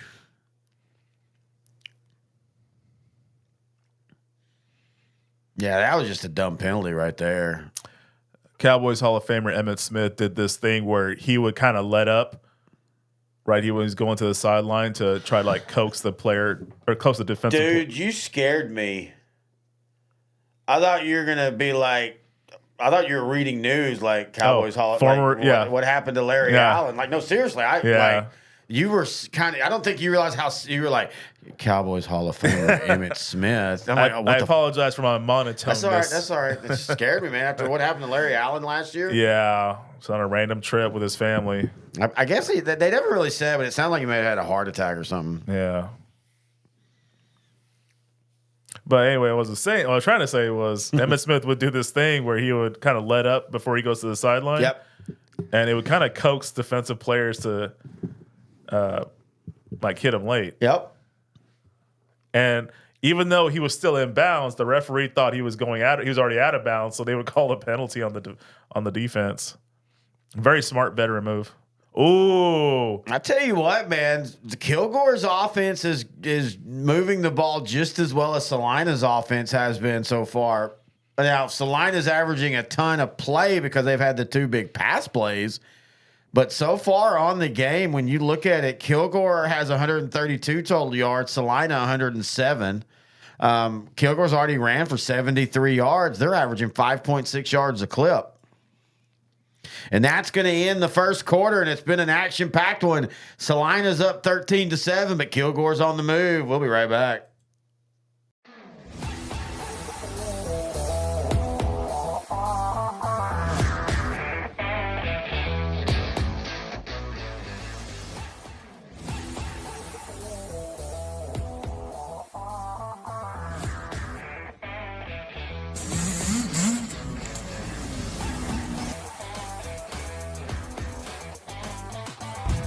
Hi, I'm Josh Bell with the Miami Marlins. I wear NeuroGuard to help with strength and coordination when I'm in the weight room and help with balance when I'm on the baseball field. One of the most comfortable, reduces concussion, increases performance. You can't get a mouthpiece like that on the market. Not only is it a great product, it's super easy to use. I recommend it for any player at any age at any level. Thank you guys so much, and go check out NeuroGuard Plus. NeuroGuard mouthpiece makes it easier to breathe while playing basketball. The unique design is not as bulky as any other mouthpiece and makes you feel safe from concussions. NeuroGuard. They control my breathing while I'm riding. It stops me getting concussions while I wreck. It's very easy to use, so go pick one up today. I'm still doing stunts. And the concussions I've got, I feel much safer with that. I'm doing, like I said, I'm doing a whole lot better in the gym. So NeuroGuard Plus, once this one wears out, you've got a customer for life, because I'm telling you people, NeuroGuard Plus is the way to go, and me, Mark Ash, says so.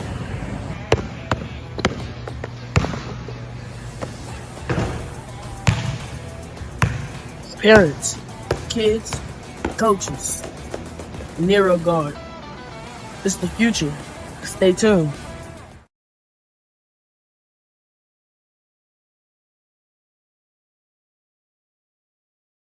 Taking it back here with intern Noe the Pro as the end of the first quarter. Celina up 13-7, but Kilgore on the move. We haven't had a punt. We haven't had a team turn the ball over or end on downs. Celina has scored in two big plays on their two drives. Kilgore has been a little bit more methodical. They were on their first drive. I think they went 10 plays. Right now they're at, let me see before I say two. I think they're on their 8th play. No, 12th play, 82 yards so far. 3rd and a yard. Oh, yeah, that's right. They had the big play down. Sorry, I totally forgot about that. Ball to 20. Thrown for 54 yards, ran for 23 so far on this drive. They're going to power set, but they're going to split two wides out with an H-back. I love this formation. But it kind of telegraphs what you're going to do.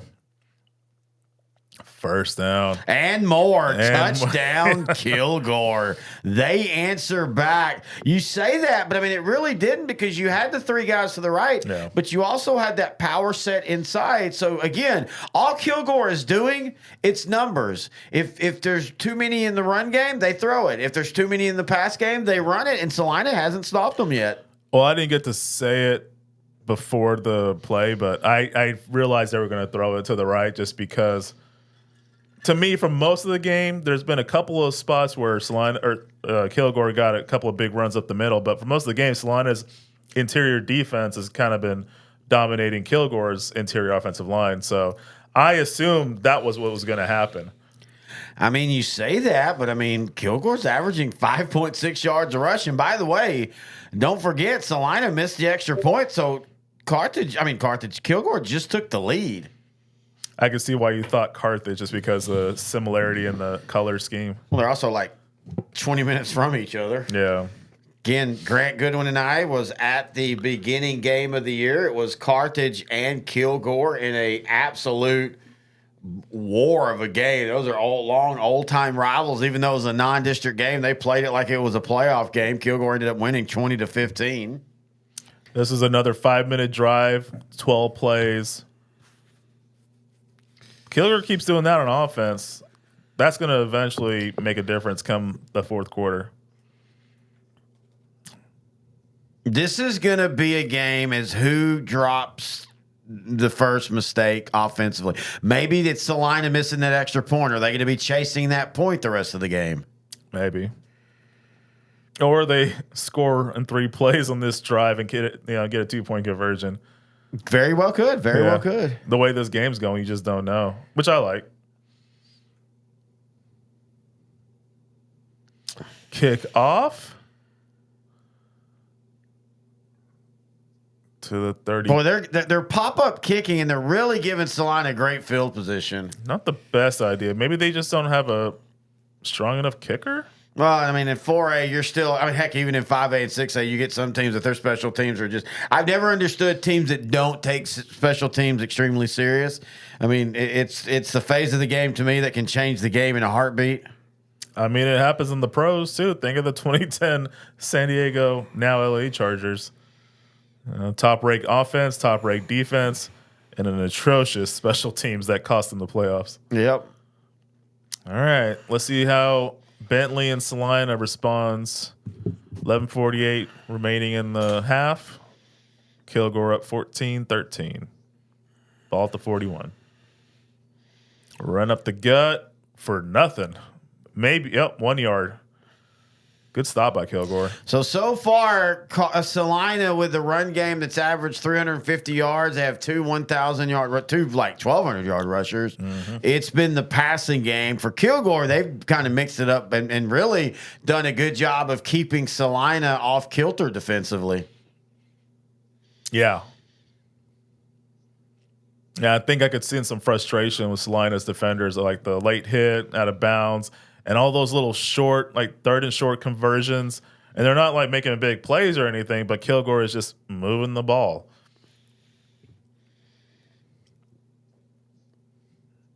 This brings up a 3rd and 4, roughly. Yeah, about 3rd and 4. Dude, he looks like a 1950s coach, Bill Elliott. Yeah. He's got the old buzz cut. Looks like he's looked like he's 70 for 25 years. Yeah. Well, he looks like his dad was in World War II and was very hard on him. Bill Elliott looks like he was in World War II. What are you talking about? So a big 3rd down and 4 here for Celina's offense as they're looking to convert. Ball's going to be caught. 1st down and more. And this passing game is cutting up Kilgore right now. Yeah. You can tell Kilgore felt that they needed to load the box and they thought their athleticism at the corner would help them. But so far, Celina's having their way passing. I'm waiting for Celina to just go ahead and change it up to where they just do just pass and let that set up the run. Because that seems to be working way better. That's just not what they do, though. Yeah. Kind of hard to change up what's worked for 15 games. So far, they have 119 yards passing, only 28 rushing. Kilgore, 79 yards passing, 73 yards rushing. I love that balance. Well balanced. I feel like Celina just needs one stop on defense, and that'll change things. I mean, can't you say the same thing about Kilgore? I think Celina's defense just needs one stop. No, but I'm saying, can't you just say that? I mean, all Kilgore. Oh yeah. Can you say Kilgore but like right just now, needs one stop? Celina looks like they've been just doing it based off big plays on the in the passing game. I mean, both of these teams right now offensively have had their way with the defense. Neither team has really struggled at all offensively. I mean, this is definitely enjoyable to watch. Like you could tell both these teams deserve to be here. Oh yeah. Bentley with the quarterback going to get a 1st down and more inside the 10. And this is a track meet, but it's not like these defenses are terrible. These offenses just have really good game plans, and they're really, really executing well right now. Yeah, I like Kilgore's front 7, and I like Celina's front 7 too, actually. But yeah, I think both teams are kind of taking advantage of the corners. Bentley's a mobile guy. Like we were talking about earlier. Celina always has a quarterback that runs as much as he throws. Yeah. Nope, we're gonna have a penalty on the offense. I think a hold. Oh yeah, and the second touchdown Celina scored, that was Bentley's 60th combined touchdown. Yep. He has, I think, 44 now passing and 18. Oh, no, wait. I think he might have already had 16 going. No, he had 16 rushing touchdowns. So this is 44th passing touchdown. Oh, yeah. Look at that hold right there.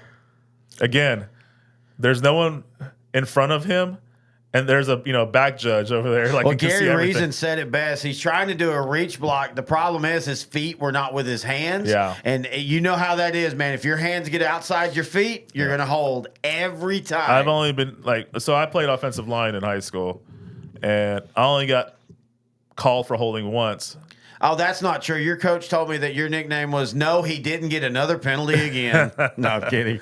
Well, that was only because it was pretty good.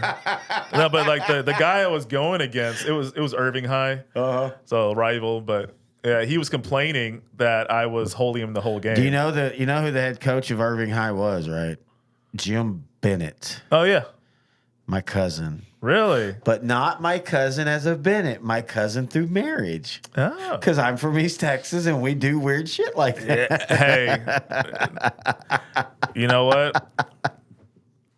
To each their own? to each cousin their own. Yeah. Another penalty for Celina. And so for the first time, we're seeing one of the offenses kind of blink right here. Yep. This time a block in the back. Oh, yeah, 78 again. Man, he's had two. And this is a really good dude. This is a D1 talent, but he's had back-to-back penalties that have really, I mean, we're talking 25 yards worth of penalties right here. I think he's that first penalty got it in his head a little bit. First and goal. Bentley's going to take off. He's going to get a lot of it back, but it's still going to be second and goal from the 20. It's like a Dallas Cowboy offense. It would not shock me if they ran that same play again. I would just try to get as much as you can for third down to make third down more manageable. Because it's second down and 20. So second down and goal. They cannot get a first down. They have to get a touchdown. Kilgore's secondary or their corners are lined up like 10 yards back, so they're playing for a big play. Ball's going to be incomplete and 3rd and 19. That coverage worked for Kilgore. Jaden Sanders, who's one of the best secondary players, D1 guy.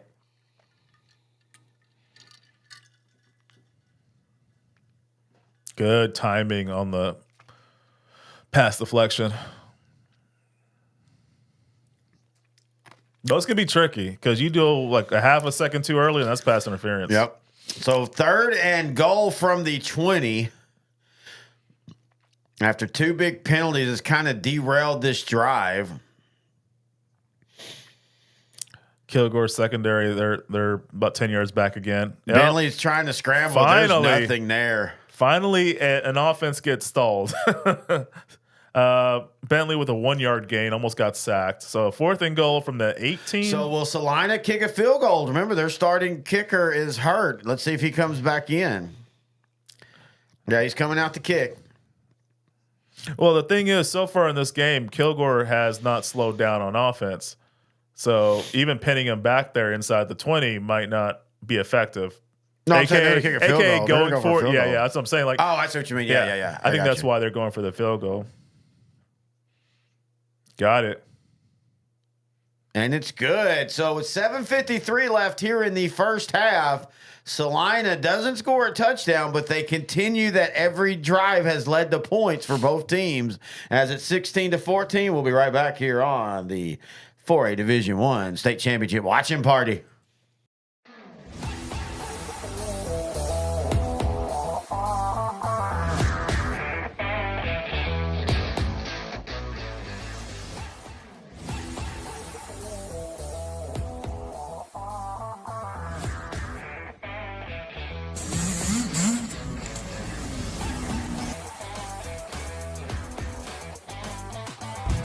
Hi, I'm Josh Bell with the Miami Marlins. I wear NeuroGuard to help with strength and coordination when I'm in the weight room and help with balance when I'm on the baseball field. One of the most comfortable, reduces concussion, increases performance. You can't get a mouthpiece like that on the market. Not only is it a great product, it's super easy to use. I recommend it for any player, any age, at any level. Thank you guys so much, and go check out NeuroGuard Plus. NeuroGuard mouthpiece makes it easier to breathe while playing basketball. The unique design is not as bulky as any other mouthpiece and makes you feel safe in concussions. Neo guard. They control my breathing while I'm riding. It stops me getting concussions while I wreck. It's very easy to use, so go pick one up today. I'm still doing stunts. And with concussions I've got, and I feel much safer with that. I'm doing, like I said, I'm doing a whole lot better in the gym. So NeuroGuard Plus, once this one wears out, you've got a customer for life, because I'm telling you people, NeuroGuard Plus is the way to go, and me, Mark Ash, says so.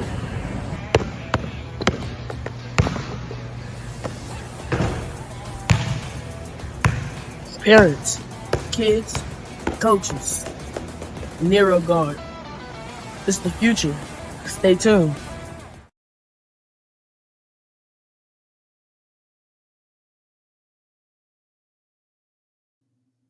All right, Terry Bennett back here with intern Noe the Pro as Celina continues the streak of points, but this time it's a field goal. They lead 16-14 as Kilgore will get the ball back. This has been a back and forth game, but again, it's not like the defenses are playing bad. I think we just got two offenses that just have really good game plans, and so far, for the most part, have executed them outside of the two penalties by Celina right there. I mean, I hate doing these comparisons when I'm comparing it to different levels, but 05 national championship game, Texas USC. This is so far, it's kind of reminding me of, like, there's a lot of great plays on both sides of the ball by both teams. Yep. It's not like, just because each offense has scored on every drive and there hasn't been a punt in this game doesn't mean that the defenses have been playing horribly. They actually both been playing great. Kilgore with a nice return outside the 30, so they'll set up in good field position at their own 34. With 7:48 left here, Celina retakes the lead, 16-14. Talking about Kilgore out in Gregg and Rusk County. 20 years ago to almost the date, they won state on the very infamous blocking the overtime kick by Lincoln and returning it for a touchdown in Waco at Floyd Casey Stadium. It reminds me of a game the Cowboys gave away back in 2006 against Washington, used to be called Redskins. Speaking of, we're going to have a show in January about gift giving, the wins that the Cowboys have given other teams. And it's so funny. We'll talk about here at this play real quick as it's 1st and 10 for Kilgore. Going to hand off, has a lane. All of a sudden, man, this Kilgore offensive line is starting to establish themselves. But we had came up with this idea. We were going to do it for Christmas week, but just so much is going on in life, we just decided to wait. But we had decided we thought it'd be fun to do a show of a look back, our off-season series of the top 5 times the Cowboys have given their opponent a win and the top 5 times the opponents have given the Cowboys a win. 2 weeks before what happened against Cincinnati, when the Cowboys basically recreated the 1994 Leon Lett block kick, but let's give them the game anyway. Yeah. Incomplete on the attempt, so it's going to be 3rd and 4. Now, the difference is that team didn't lose again. Now, hey, so far, this team hadn't lost again since then either. But also, that loss will probably, even if Dallas were to win out, that loss will probably keep Dallas out of the playoffs. And they're not going to win out, but even if they did, it's going to be really tough because they need like 3 teams above them to lose like 3 times. Let's be honest. They had a lot of blowout losses earlier in the season that are preventing them from making the playoffs as well. Yep. All right, so 3rd and 4. Big 3rd down and 4 right here. Neither team has had to punt. They're going to try that bubble screen this time, and Celina's there. It's going to be 4th down. What does Kilgore do right here? Ball at the 40 or 39. Now, if this was Carthage, they would go for it. Carthage went for it all game long, even when they had the ball on their side of the field. I don't know if Kilgore will do that. I was just going to say, this is about the time of the game where game plans are out the window. You've ran everything that you thought would work, and now it's in the moment game plans. And that one looked like they were, they're going to punt. Ooh, I feel like this is a blink moment right here. We'll have to see. First punt of the entire game by either team with 6.5 minutes left in the half. If there's any kind of fake they have, I'd run it right now. Short punt. But a good fair catch. Ball actually hung up in the air. Actually, kind of went pretty good. So Celina will take over. Now, the great thing for Kilgore, Salina missing that extra point, if they try to chase it and they don't get it, even if it becomes a 2-score game, it's not a 2-score game. So we'll have to see how Salina plays that. But, yeah, Kilgore's offense blinks first. We'll see what happens after that. We're in a timeout right now. Again, after this game tonight at 7 p.m., we literally might be rotating from one studio to the next one. We're going to be talking Indiana and Notre Dame as we're going to be watching that game. In fact, at halftime of this game, I got to take this off the game and figure. Oh, no, I got Fubo now. I forgot. I got Fubo so I can watch the state championship game so we can watch the playoff game tonight. Yeah, it's a pretty good deal by Fubo. Like you have a week free trial. Yeah, 7-day trial. Yeah. You know, a lot of times with teams like this, now Salina's they're in control, right? A lot of teams kind of go conservative on this drive that I've seen in my lifetime at all levels. So I wanted to see if Celina is gonna put the foot to the pedal and put the pedal to the metal and just try to go for it broke and try to get a touchdown on this drive. I'd hope they would try. Are they going to be aggressive or are they just kind of conservative, running the ball a little bit? You just never know. So I'm thinking they're going to try to hit a couple of slants over the middle to try to take it to the house. Take it to the hills. Commercial break right now.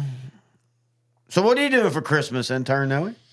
Oh, just seeing the folks. No big plans. I usually don't travel during the Christmas break. I did a couple of years ago, but what are you talking about? You don't travel, period.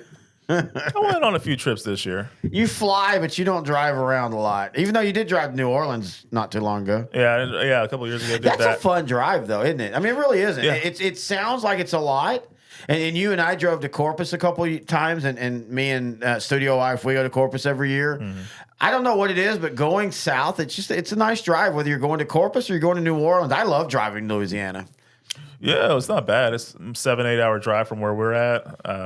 You kind of you can take a couple of routes. You can go south and then over east, or you can go east and over south. But yeah, the only trip I went to this year where I was driving was for a friend's wedding in May, and that was in Dripping Springs. Mm-hmm. So that was like a 4-hour drive. Not bad. I like Dripping Springs. Yeah. Studio Wife has a sister that lives in Dripping Springs. Yeah. We went and stayed there for her birthday 2 years ago. Oh, okay. So first down and 10 for Celina. They're up 2 points, trying to take control of the game. First play is about a 2-yard gain. So far, now Kilgore's given up the big pass plays, but so far they have kept this vaunted running game in check. But are they trading off allowing those big pass plays because of that? So far, it looks like that's the case. But they had the good goal line-ish stand on the last drive that made Celina settle for a field goal. So maybe to be fair, the one dude with the 25 yards worth of penalties hurt just as much. Yeah. 2nd and 7. Bentley rolls out right, completed. Stop. 3rd and short. Good tackle right there because it looked like he was going to easily get the first down. It's a good one-on-one tackle. Forced the wide receiver out of bounds. Yep. We'll see what happens on 3rd and short.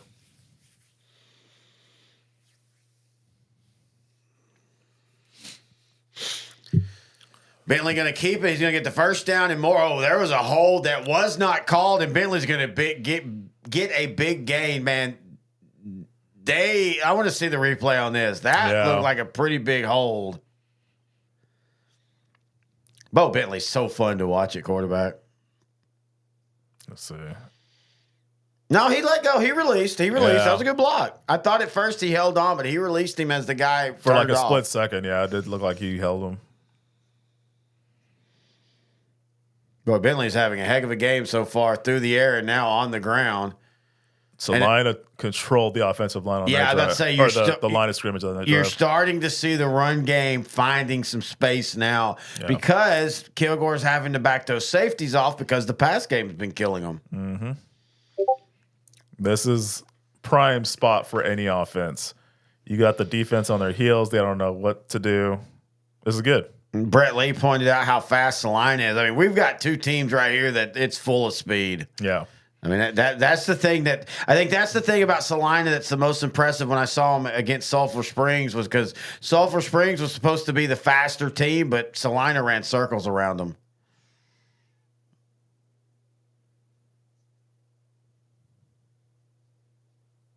You could say both teams defensively are good at running sideline to sideline. Sideline to sideline. Another 3rd and short, man. I'll tell you what, though, when you're a defense and you keep giving up 3rd and shorts, those are gut punches, man.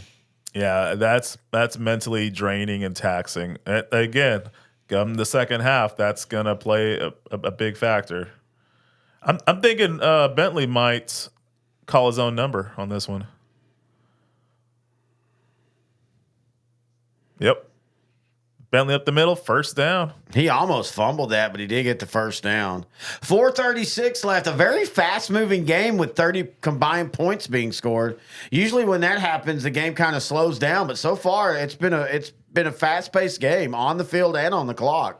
Celina's kind of taking a page out of Kilgore's book and being a little bit more patient on offense, too. They're not really seeking the big play. Because those safeties have started backing off for Kilgore, which is allowing, again, that's that when you can do one thing well and then you adjust, you're going to always have the advantage. Yep. Bentley looking to throw, boy, that's a great throw. That is such a dangerous spot.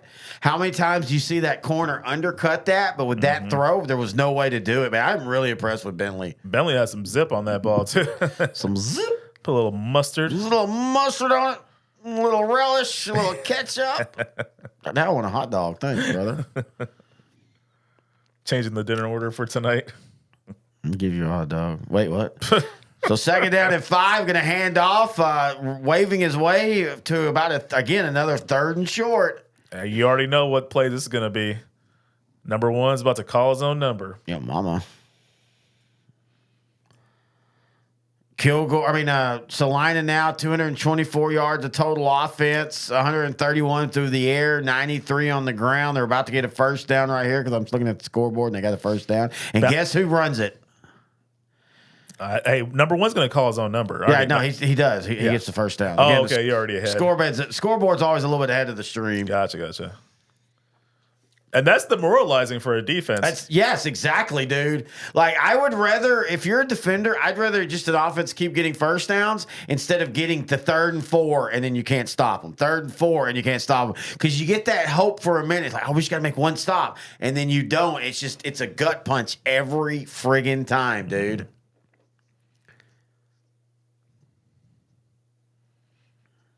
Kilgore, if I'm sitting here and I can tell you what's going to happen, Kilgore's DC. Oh, yeah, they know what's going to happen, but you still got to go out and stop it. And that is just impressive that you're not even trying to hide what you're doing, and it's still effective.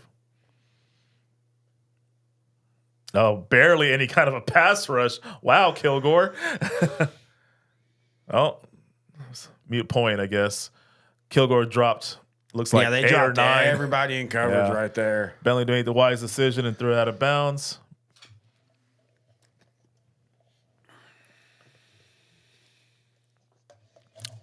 Oh, a little laundry on the field.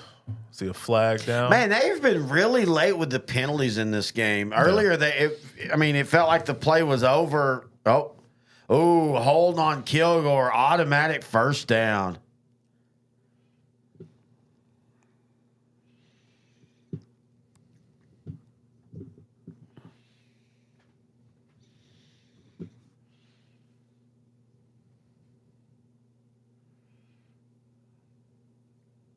That really? I don't know.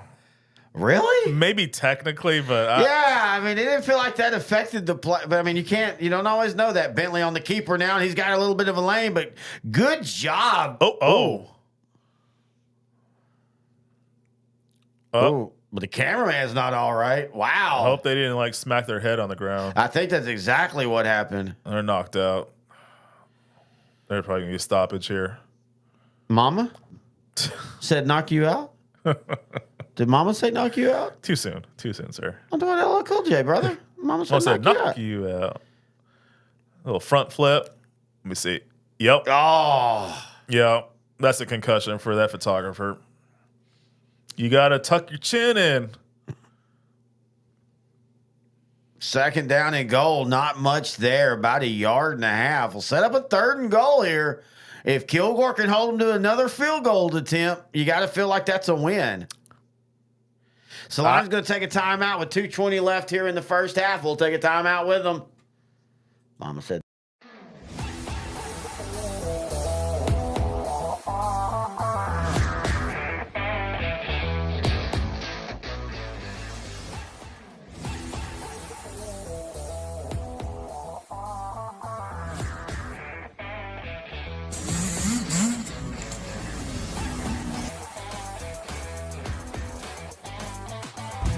Hi, I'm Josh Bell with the Miami Marlins. I wear NeuroGuard to help with strength and coordination when I'm in the weight room and help with balance when I'm on the baseball field.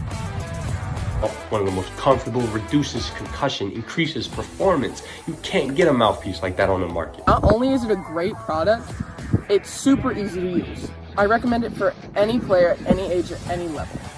Thank you guys so much, and go check out NeuroGuard Plus. NeuroGuard mouthpiece makes it easy to breathe while playing basketball. The unique design is not as bulky as any other mouthpiece and makes you feel safe in concussions. NeuroGuard. They control my breathing while I'm riding. It stops me getting concussions while I wreck. It's very easy to use, so go pick one up today. I'm still doing stunts. And with concussions I've got, and I feel much safer with that. I'm doing, like I said, I'm doing a whole lot better in the gym. So NeuroGuard Plus, once this one works. All right, Terry Grant Goodwin, intern Noe the pro back here as Celina on 3rd and goal, looking to pass. Ball's going to be incomplete, so Kilgore gets the moral victory here, holding him to a field goal, but more importantly, keeping this as a one-possession game so far. Man, that's tough. You call a timeout on 3rd and goal, you talk about it, you plan, receiver drops the ball. Dude, how much have you and I talk about this on Outdrink the Coverage, the NFL show, and Grant and I talk about it in high school? If you're a defense now, just have a great red zone defense. You're going to win a lot of football games if you can, especially in high school, as they do make the field goal. But in high school, field goal consistency is an issue. Yeah. But even in the pros, if you just, that's the thing that, like, when Dan Quinn's defense is going good, but I really think like Rod Marinelli, that Dallas would give up so many yards, 20-20, but they would always hold them to a field goal. Yeah. I remember first noticing this when the Eagles were kind of coming into prominence at the turn of the century. Jim Johnson, defensive coordinator, he had what was kind of popularly coined as... Hang on. Did you just say the turn of the century? Yeah, 2000. You sound like a Ken Burns movie. At the turn of the century, I watch that baseball documentary every year. Coming in. Oh, I do too, dude. I watch it 2 or 3 times. The crops weren't coming in, so we started a civil war. But no, you're right.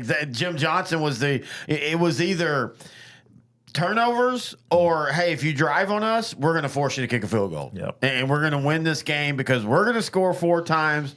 You're going to score 4 times. All 4 of ours are going to be touchdowns. 2 of yours are going to be touchdowns, but 2 of yours are going to be field goals. So recipe that'll get you 12 wins every year. Now, Kilgore has plenty of time now with 2 minutes and 16 seconds left. Let's see what they're going to do offensively. And they got 2 timeouts. You got to be careful, though, because this isn't that prime territory where Jack Squirk shows up. Rest in peace, by the way. Yep.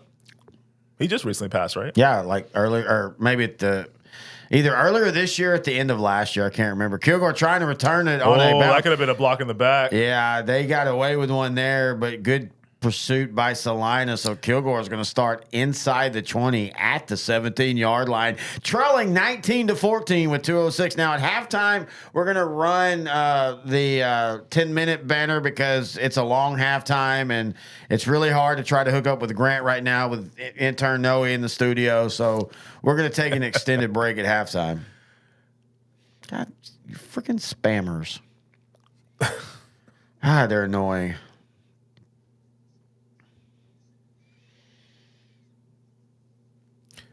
All Kilgore really, I mean, if Kilgore would score a touchdown, that's awesome. I mean, I think if you're just wanting to run out the clock, really. Yeah.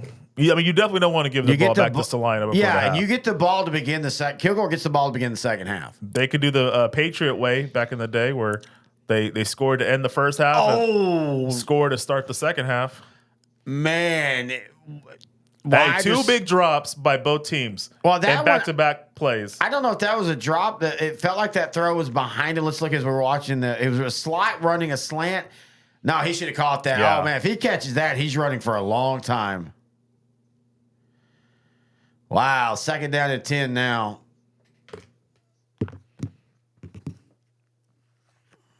Well, I mean, the quarterback can only do so much. His guys got to also make the catch. Tell that too. to Cowboy fans. Going to hand off now. As I think they're going to just try to wind this clock down. Let's see. If you're Celina, do you call a timeout? You call a timeout. You call a timeout. You have to. Yeah. And they're not. Okay. And that's why they're 15-0. Never mind. Yeah, I'm confused why Celina's not calling a timeout right here.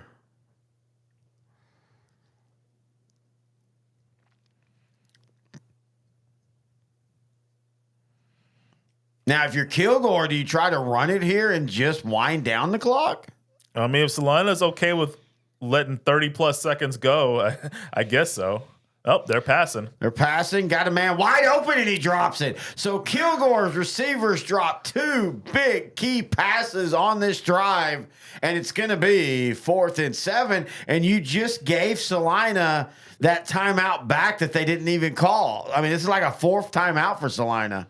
Which makes their decision not to call a timeout on 3rd down pretty. I mean, they just 40 seconds just went off the clock. They should have called a timeout. They could have had that 40 seconds. Yeah, but I mean, now, Kilgore's punting has been okay, but you're going to get good field position and have 3 timeouts. Yeah. In theory, this actually worked out for Celina.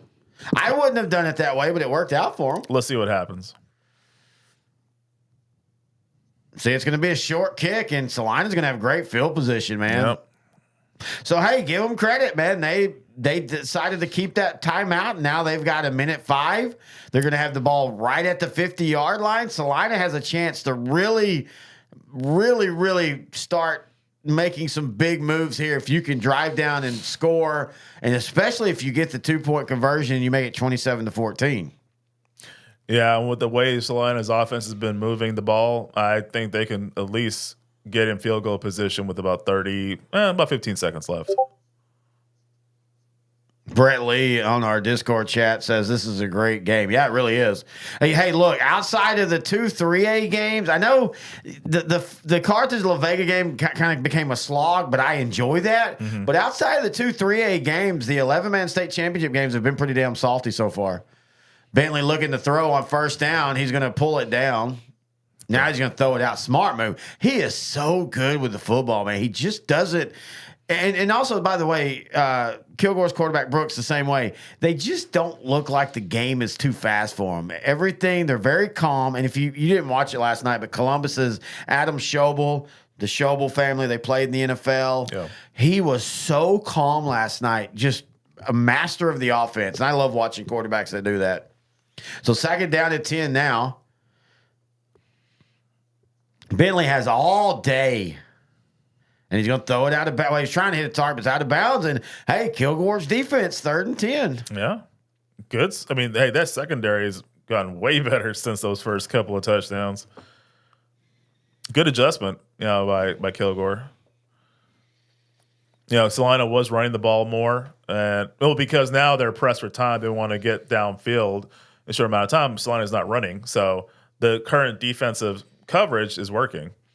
They need to work on their pass rush, though, because that is not getting anything. Well, I think they're just dropping everything back. Yeah. So I guess they're just okay. So 3rd and 10 for Celina now. Looking. Oh, well, that was a good pass rush, actually. Throwing deep. Wide open. Man. Ball's caught. Touchdown, Celina. Oh, my goodness. What a dagger right there. Bo Bentley. He has ice in the veins.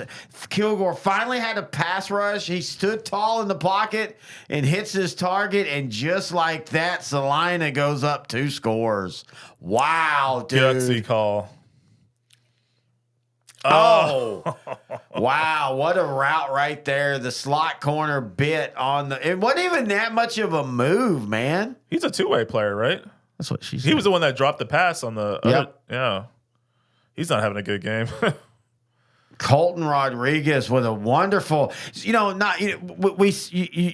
a big Michael Irvin fan. It's your favorite player of all time. And so you've watched a ton of receiver routes and you see all the big routes and the demonstrative moves. But right there, Colton Rodriguez, he just kind of did a little shoulder and the corner bit and you don't have to bite for long.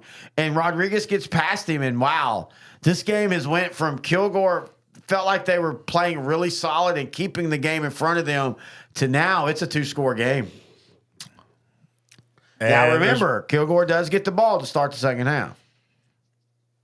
And I think Kilgore is just going to run out the clock unless Celina decides they want to start taking timeouts.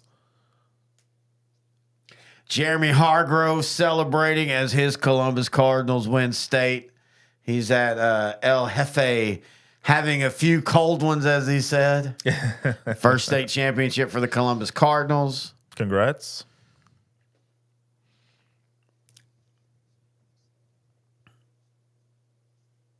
Man, that is just crazy. 27. Now, to be fair, it's a 2-score game, but it's only 27-14. Yeah. So Kilgore still, if you can, I don't know if you can do much now. I think they're going to go for 2 here. So it's line up 25-14, 2-point conversion attempt here. And they're going to make it 27-14. I can see the score right now, actually. Oh, okay. Yeah. Well, thank you for. You're welcome. Because I was gonna say, I mean that helps. That's a good 2-point conversion, but it doesn't take Kilgore off their path. Correct. It just makes up for the blocked extra point. Yeah, it makes up for the block. Well, not yet because it's 27-14. 2 field goals. Remember? That's what I'm saying. Though it makes up for it, but it doesn't because it's still 27-14. Yeah. But okay, yeah. You see what I mean? I'm just saying like Kilgore still 2 touchdowns, 2 extra points. Yeah. They're up 28-27. Kilgore can score 2 touchdowns before the fourth quarter and be up. Yeah. I just don't know. I mean, they really. I mean, they haven't stopped Celina yet. That touchdown is kind of demoralizing because they've been pushing their secondary back. It's just been 3 men rushing, so 8 men back, and Celina was still able to go over the top on that defense. That's a good point. 41 seconds left in the half. Little pep talk. I'm thinking Kilgore comes out here, just runs a couple of plays, and they go to the half. I think they'll run one play, see if Celina takes a timeout. If they don't, they'll just run one more play, and then they'll be at half. I think I would like to see them at least see what. Again, let's see what the return is. With 41 seconds left, I'd like to see them at least see what they can do on first down. If it's not there, then like you say, pack it in. You get the ball to start the second half. Yeah. Good job on another successful year of covering all the high school championship games. I know this is a lot to do. Shoot, this is fun as hell, dude. I love this. I know, but it's still a lot, So the kickoff, and Kilgore has a chance to set up a little bit of a return, but good tackle right there and inside the 30 with 34 seconds left. You got 2 timeouts. Again, I would like to see them try something on first down. If it doesn't work, then just you can pack it in. But you can't turn the ball over. That's one thing you cannot do. Because, my theory is they're just going to run one play. I think that's what they'll probably do either. But what if they fumble that one play? Again, I jokingly said Jack Squirk, but famously the Redskins, Washington, Super Bowl, that's what they were called back then. Don't get mad at me. And they were setting up a screen at the end of the first half, just trying to see if they could get something. The Washington Raiders had played earlier in the year, and they'd ran that exact same screen before. And this is where Tom Flores and that coaching staff don't get enough credit. They inserted Jack Squirk, who was a better pass coverage linebacker. They read it, and they got the touchdown. So if you're Kilgore, you got to be careful here. And as you say, they're just going to run it, but he gets a nice run. 29 seconds left, about 5 yards. Let's see if they call a timeout.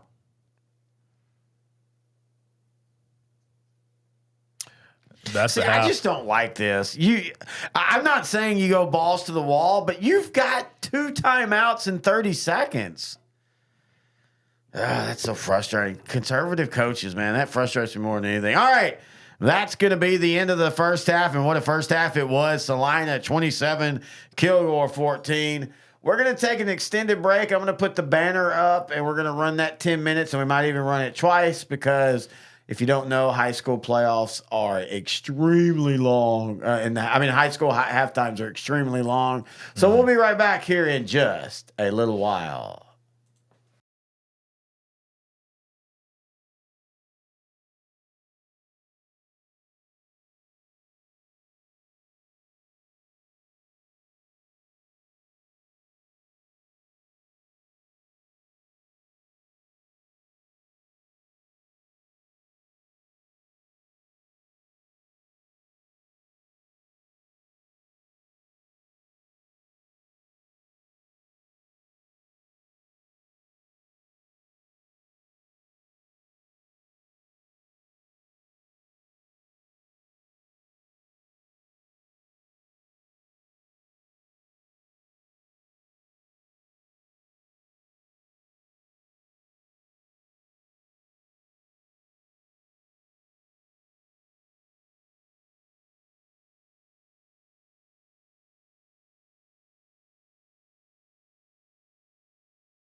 Good. He didn't watch them.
do it one more time.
everybody. Terry Bennett, intern Noe, the pro back here as we begin the second half.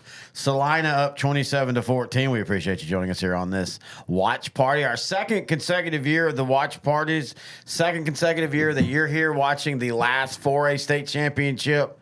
Last year it was the 4A Division II when Gilmer upset Belleville.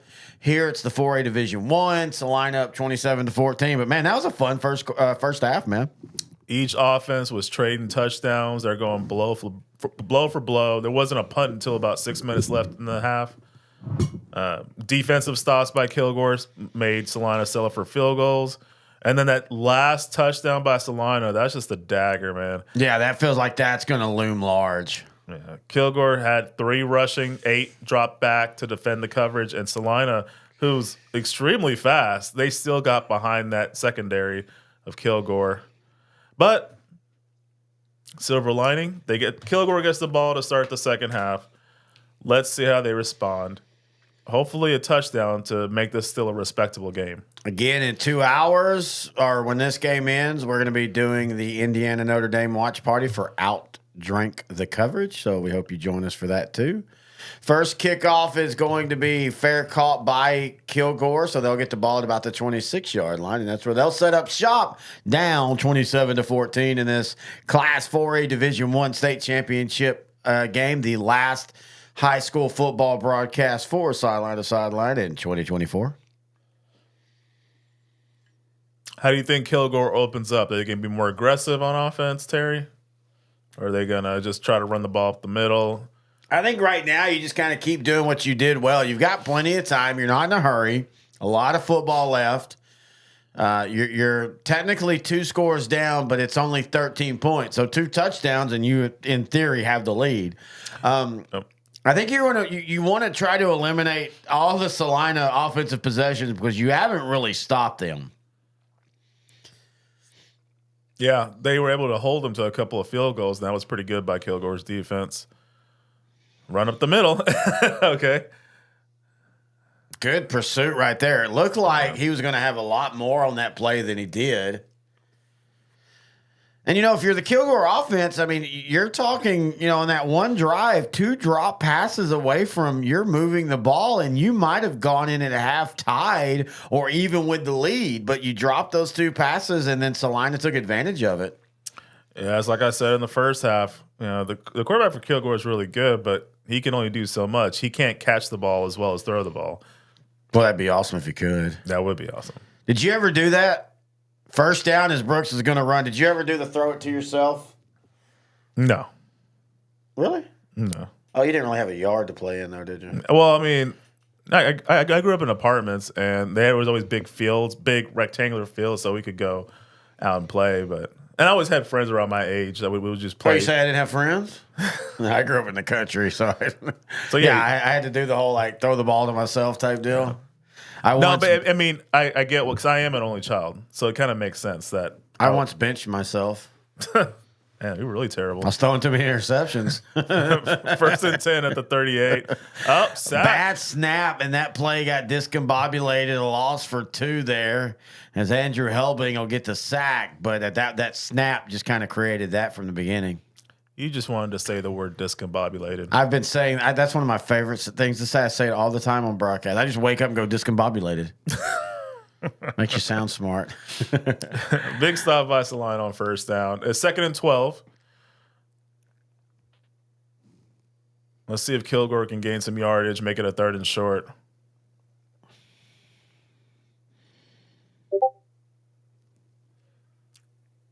Brett said I benched myself for lack of booze. I got plenty of booze there, sir. Just saying.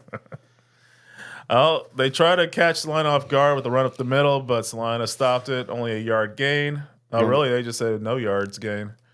3rd and 12. 3rd and long. This is not the way Kilgore wanted to open up the second half. Yeah, this is a huge play right here. If they don't get the first down here and they have to punt, then you're getting in danger of this game getting out of hand. All right. Trips, right. Single back.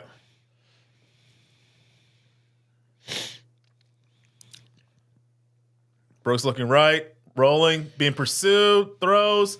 dropped by number 1 again. I don't know if that was a drop. That would have been a tough catch. It was in the area, but that would have been a tough catch, and he wouldn't have got the first down anyway. So it's going to be 4th down and 11, and Kilgore's going to have to punt. And now Kilgore is definitely in the danger zone of, if you don't make a stop here, this game might be over. Yeah. All right, let's see what happened here. Yep, a drop. Nah, I still had to. And again, it wouldn't have been a first down anyway. It wouldn't have been a first down. So why even call a play like that? Well, I think he was probably the third read on that one. Yeah. Good solid punt, though. Gets inside the 25, and Celina will take over at their 24. 9:08 left, third quarter. They're up 27-14. Celina has almost outgained, and probably will by the time this drive over, has outgained Kilgore by 100 yards. Celina has 279. Kilgore has 181. But oddly, it's been the pass game. For all the talk about the run game for Celina, the pass game has 181 yards on the game. Yeah, Kilgore's done a good job at shutting or minimizing the threat of the running game of Celina. But when you get deeper in these playoffs, you come against teams that can run and throw the ball, and that's kind of the situation Kilgore's facing right now. And now we're starting to see that Celina run game as the first play is about a 4-yard gain. 4 yards is perfect. Keep doing that every play. Yeah, I remember growing up seeing Celina and not being this big across the line. It's pretty amazing. Yeah, they used to be spunky.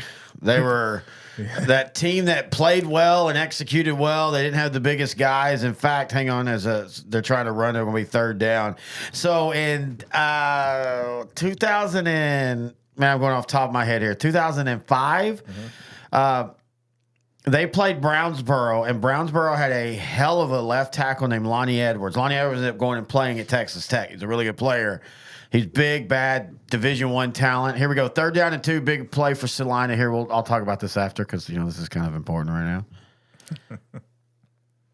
Feels like this is the game right here, and they get a first down. But anyway, so Celina put a defensive end who's now a coach, I think, if I remember correctly, at Mineral Wells. Okay. 5'8" defensive end. And his quickness drove Lonnie Edwards crazy in the second half. And Brownsboro was up. And this is what Celina was famous for back in the day. They'd be down for a lot of the game and then find a way to win. As Bentley's looking to throw here on first down. He has a man wide open. It's going to be a touchdown. Man, they are attacking that guy. That's the same guy that got burnt on the touchdown in the first half. Wow. And the same one that had the 2 drop passes in this game. 63-yard touchdown. And I got to tell you what, a hammer and a nail and a coffin are starting to come out because Kilgore is definitely on the edge right now. But anyway, so they switched this dude over, 5'8" guy, and he just drove Lonnie Edwards crazy, and they ended up winning the game. And that's what Celina used to be about. Mm-hmm. Now, as they've gotten bigger as a city, they're starting to get these D1 talents. Yeah. You had Jake Ralston a few years ago who went to Texas and they ended up in Arkansas. We talked about Deontay Lynn, who's now he played at Penn State, was a hell of a player, a safety. He's now a defensive coordinator at college, and so Celina has grown with the population. And that the one thing they haven't had until this year, and it looks like they're about to have it, is finally getting that 9th state championship. And it feels like now, unless Kilgore has some magic, this is about to get away from them. Kilgore can't defend that pass, especially the big plays. So it's definitely seems like it's getting away from them right now. They're going to commercial break. Celina up 20 points, 34-14. But honestly, if Kilgore does what they did to start the game, just the slow, methodical drives. But, at this point, their defense has got to come up with some stops that they haven't been making. And I don't mean holding teams to field goals. I mean making stops, turnovers, something. And it just, give them credit because they've done a good job against the run. But at some point, you've got to go, okay, the run's not killing us, the pass is, so let's now adjust to that. But now, in saying that, I don't see why Celina would pass again unless they're just, unless they, you just run the ball now. For Celina, you're just playing out the clock. Yeah.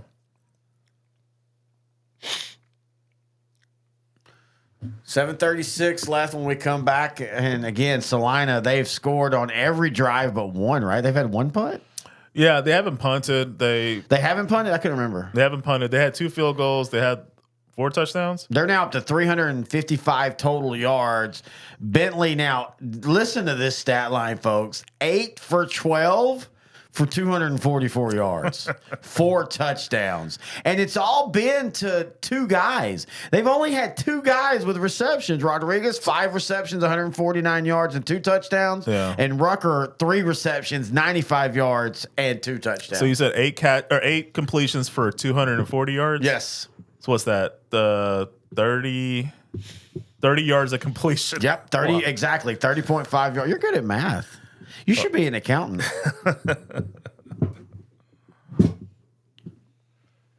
It's a good head of hair there on Mr. Bentley. Remember when you had hair like that? I haven't had hair in 25 years, but by my choice, I do want to point out. I'm not balding. I still have my old original hairline. You're bald by choice? Yep, bald by choice. BBC? Hey, call me later. That 7 o'clock game might get a little weird because that's on the Outdrank the coverage. You don't have to hide your cocaine use there. Knowing on cocaine would be fun. Oh. You would just do a lot of math. And you'd clean your apartment really, really good.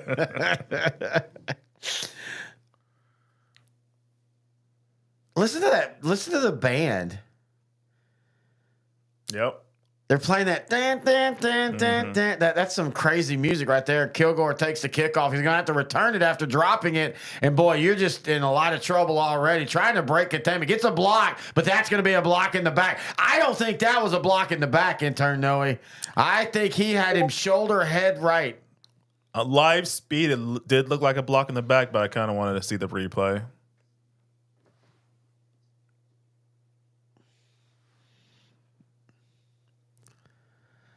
I want to see the replay on this. Yeah. This is going to, if this call goes, Kilgore just got screwed. No, I'm kidding. They're still down 20 points. This is what made them lose the game. Yeah, this is what makes them lose the game.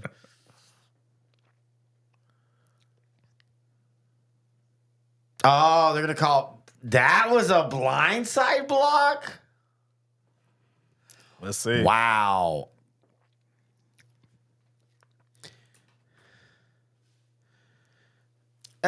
His head was on the outside, but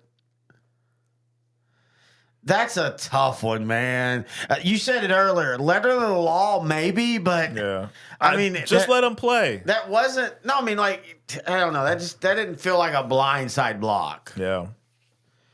Either way, Kilgore's backed up now. They're really, really in trouble here. I'm calling it now. Celina's going to get a pick 6. This is, I think, the worst starting position Kilgore's had in this game. There are balls to the 5-yard line. Kilgore needs something. Oh, great coverage. This is the worst field position for either team, actually. Maybe too good of a coverage. Yeah, they might have gave you a makeup call right there. Yeah. So, what is your opinion on the trend now where teams are wearing the 2 different decals on their helmet? I like it. Yeah, I mean, it's not material enough for me to care. Like, I think it's cool. Like, you want to try something different. I'm surprised if you haven't seen more NFL teams. Colleges do it, high school, but no NFL team's really done it yet. Yeah. What team do you think should at least try it? Washington. Oh my gosh! You know, in the that would NFL, be the ballsiest thing ever. And by the way, Brent, we know what HMB means. Brent's in the chat talking about HMB. Believe me, we both know Grant. We know what HMB means. You know, in the NFL, actually, that's a good point. I don't really know. Maybe Pittsburgh, because they have the blank helmet, maybe put the numbers on one side. Yep. That'd be kind of cool. I like it. I like the way Celina does it with the C on one side, the numbers on the other. Mm-hmm. Kilgore looking to pass after the 1st and 10 after the penalty. He got a big gain here coming up, get a first down outside the 20. He needed that. Yep. He already had 2 drop passes. He got burned twice for long touchdowns. This poor guy's had a very... unless it's a different number 1 on defense. I no, they don't. They don't do that in high school. You don't have double numbers. Well, you don't have double numbers. Do you have his name by any chance? I'm kind of rooting for him to actually have a good game in the second half. What's his name? Where's it at? Where did number one for Kilgore? No, I'm looking for the Kilgore stat. Okay. Well, whoever caught that pass. Hang on. Okay. At least the ball's going forward, so that's good. Couple yards. Towns. I don't know. I don't have his first name. Javon Towns. Sorry, Javon Towns. Okay. Well, I'm rooting for Javon Towns to at least get a touchdown. Whoops. What happened? I accidentally backed out of the stat program. Oh boy. You know what? Things are discombobulated right now. So 2nd down and 8 for Kilgore. They trail 34-14. And all of a sudden, this third quarter has kind of gotten away. And what did I say? What did I say? You called what it. did I say? Pick six. What did I say? I called it. Pick 6. I am a god. He did not see that linebacker fall back. At all. Man. At all. Oh man, dude, the amount of people watching the game went from 2,000 to instantly 21 because they're like, "Yeah, game's over." I cannot believe I called that, dude. Good call. It was bound to happen. Exactly. Celina was bringing those corners up more and more because if they give up a big play, they give up a big play. What's it hurt? So this kind of ended up happening the way I thought it was. I thought it was going to be the other way around, where Celina's offense would be pressed to score every drive, but Celina's offense is basically forcing Kilgore to have to respond, and now they're being out of character, making mistakes, having a punt, drop passes. So yeah, the blowout's on. I'm going to call it now. If Celina scores another touchdown and we only have 20 people watching, we're probably going to end this stream and chill and then get ready for the 7 o'clock stream. All right. Well, I mean, it was a good game. And I even told you before we began, I felt that it could be close, and I think I even said as long as Kilgore could match Celina. And the moment Kilgore couldn't match Celina, then it was going to be an issue. And that's what we're seeing now. Celina, I mean, they have been, from the beginning of the year, they were Grant and I's pick to win state. Yeah. And, I mean, this is a special team this year. Bill Elliott has done a wonderful job transforming Celina from a team that was always kind of relying on the power run game and kind of had gotten outdated for a while. And again, this is a team that averaged 380 yards running a game, so they still run the ball. But in using that pass play, and like in a game like this where Kilgore said, "Hey, you're not going to beat us with the run." For 15 years, that would be okay. Well, Celina's going to lose. Well, now with Bo Bentley, and by the way, he's a junior, folks. He'll be back next year. Yep. I mean, they're showing that Celina is now playing modern football, and it's been a joy to watch. I love that Celina is back. You need teams. I love the power teams. I love teams that win a ton of state championships. Now, in saying that, I don't want to see like in 6A Duncanville versus North Shore for 20 straight years, but it's fun when you have the Blue Bloods come back. And, you know, for Celina, it's like I said, it's been 15 years since they won state. Yeah, yeah. And they're winning to this game not because of their offensive line, but mainly because of their big plays on the passing the ball. Going into this game, we thought that the line play for Celina was going to overpower Kilgore, and they would just relentlessly run against this Kilgore defense. But Kilgore made the adjustment, and then Celina's offense made an adjustment. So they're blowing them out now, but it's because of the passing game. 17 years ago was the last time Celina won state. That's when they beat China Spring in a classic 21-14. They went 16-0 that year. They played in the state championship in 2008. And you know who beat them in 2008? Who beat them in 2008? Carthage, and that was Carthage's first state championship. Dwight Smith, who I thought was going to be one of the, and I still contend, one of the top 4 best high school running backs I've ever seen. Yeah. Carthage and Celina. Here's a fun fact. Carthage and Celina played the last high school game at Texas Stadium. 2008, yeah. And Grant and I broadcast the last high school game at Texas State. And we broadcast that game when it was back and forth early, and then Carthage started the second half. What was his name? DeSharius Blackshear, I think, was the quarterback. But him and Dwight Smith were just amazing, and they just outscored Celina in that second half. The starting quarterback for Celina that game, Cody Worrell, who's the head coach at Mineral Wells now. Yeah. Fun little information right there. Pretty young head coach. Yeah. I mean, He dude, graduated. that was 17 years. Or like 16 years ago. he graduated in 09. Yeah. If he was a senior, so he was born in 91, roughly. Yep. So he's what, 33 years old now? 34? 3 years older than my daughter. Wow.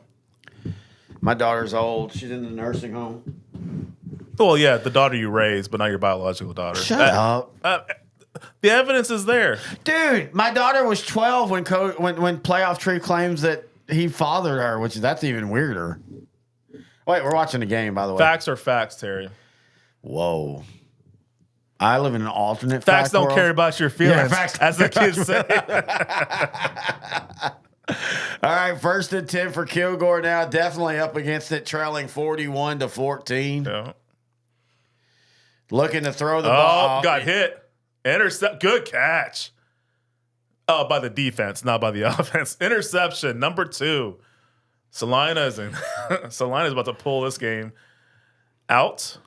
I think it's safe to say they're going to win. Apparently, that's what Playoff Tree didn't do. Ba-doom-tsh. Yeah, if Celina scores here, folks, we're going to call it. We're going to end the stream because I'm not going to sit here for another hour and watch a absolute screw fest when we got another stream coming up at 7 o'clock. Check us out on Outdrake the Coverage. We're going to be doing the Indiana versus Notre Dame game, which could turn out to be about like this as well. I kind of feel like Indiana's Kilgore, Notre Dame Celina, that as long as Indiana can match them score for score, they have a chance. But the moment they don't, it's going to be all she wrote. Yeah. And it's not saying that, and I don't believe it because Notre Dame's that much better, though I think Notre Dame gets a bad rap this year. Yeah, they lost to Northern Illinois, and I know a lot of people were like, well, why isn't Army in over Notre Dame because Notre Dame lost to Northern Illinois? Well, because Notre Dame beat Army 45-14. It mollywopped Army. I mean, yeah. And then Army lost to Navy. Yeah, and then Army lost to Navy as well. What is your thoughts on the Army-Navy game? I like the tradition of it. I think everybody says that and they believe it, and I'm like that too. But I also think everybody does like I do, and after the first quarter go, okay, I'm out. That's fun. I got the pomp and circumstances, but this is boring. Yeah. I like the tradition of it, but yeah, I don't watch the whole game. I don't think anybody really does, outside of course, people in the stadium. Yeah. And not that they don't have exciting games, and it's nothing against the teams. I just think, honestly, at the end of the day, that's like your first Saturday that you kind of really have a true break from sports. And as much as we all love the game, and this is why I've always said this, you and I have talked about this before, I'm not a big fan of spring football. I like my things to be in seasons. Yeah. And so when you get to December and you've got that 1 week break, especially now with the playoffs and everything, I kind of just want to detach from football for a moment. And so I like to watch I like the way they come in. I like how the Army and Navy, the cadets and all them come in. I love option football. But after the first quarter, when the two teams have a total of 4 yards, I'm like, okay, I'm going to go watch a movie now. Yeah. Because I'm just looking forward to seeing who wins the Heisman Trophy that night anyway. Is that a thing for you? I haven't. When I was a kid, I watched the whole... Oh, dude, when I was a kid, yeah. I watched... So you and I have talked about this before. When I was a kid, I'm actually going to take the broadcast out. When I was a kid, I watched the pregame stuff. Mm-hmm. I watched them all. I ate it up. When I was a younger adult in my 20s, right when ESPN and NFL... I watched all that. I ate that stuff. I could tell you about how Jerry Rice loves his dog and all that. Now... I just want to get to the game. Yeah. And I just want to get to the game. I honestly kind of wish the Heisman Trophy presentation wasn't. I wish they just did a college football awards show. And instead of releasing the Biletnikoff or Nagurski awards early in the week, do it all on that Saturday. Invite all those people to New York. I don't care. And so just do it all one home. The Home Make Depot. it like the Oscars. Make it like the Emmys. All awards in one night. I kind of like a celebration of the season that was 2024. I kind of like that instead of making it separate and especially like this year because it makes it feel like those are less. The Maxwell Award and Walter Camp Award are major awards. But the fact that they just announced it during the week. You know what's going to happen eventually, and I really thought it might happen this year because touchdown Celina.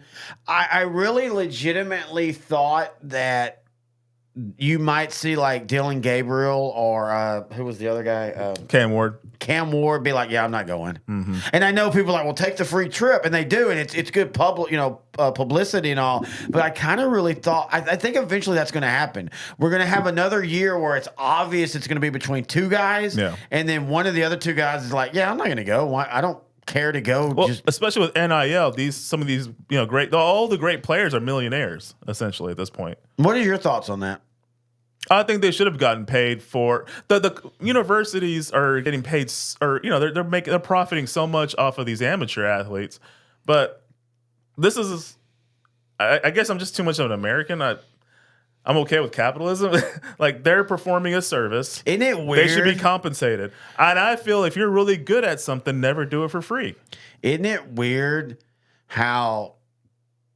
Like you say, we're America, capitalism, but we don't want our college players to make money because, and I'm in, to promote the shows that we do, I'm on a lot of different sports pages in Facebook. Yeah. And you'll get all these people like, yeah, but they're too young to make money. Well, I mean, Taylor Swift's been making millions since she was like 15. Nobody says anything about that. No one cares about the boy bands making all those millions of dollars. Or movie stars, Timothy Chalamet. Haley Joel Osment was 6 years old. Yes. It just blows my mind how people think, and I've always said this, I think it's indicative of you as a person if you think just because somebody gets paid a lot of money, they won't try hard. Because that tells me you're saying you won't try hard. That's exactly correct. I'm different, man. Money, like I'm not I'm not a money-driven person, but if you're going to pay me, I'm going to do the best I can because you're paying me. Yeah. And I don't get people that...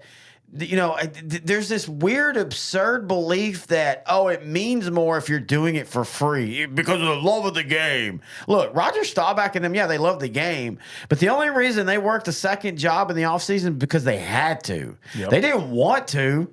And now Roger Staubach turned that in and actually made more money outside of football. But the average player, if you'd have asked them in 1972, hey, do you really want to work a second job? They'd be like, no, I want to be paid to play football. Yep. And it's such a weird...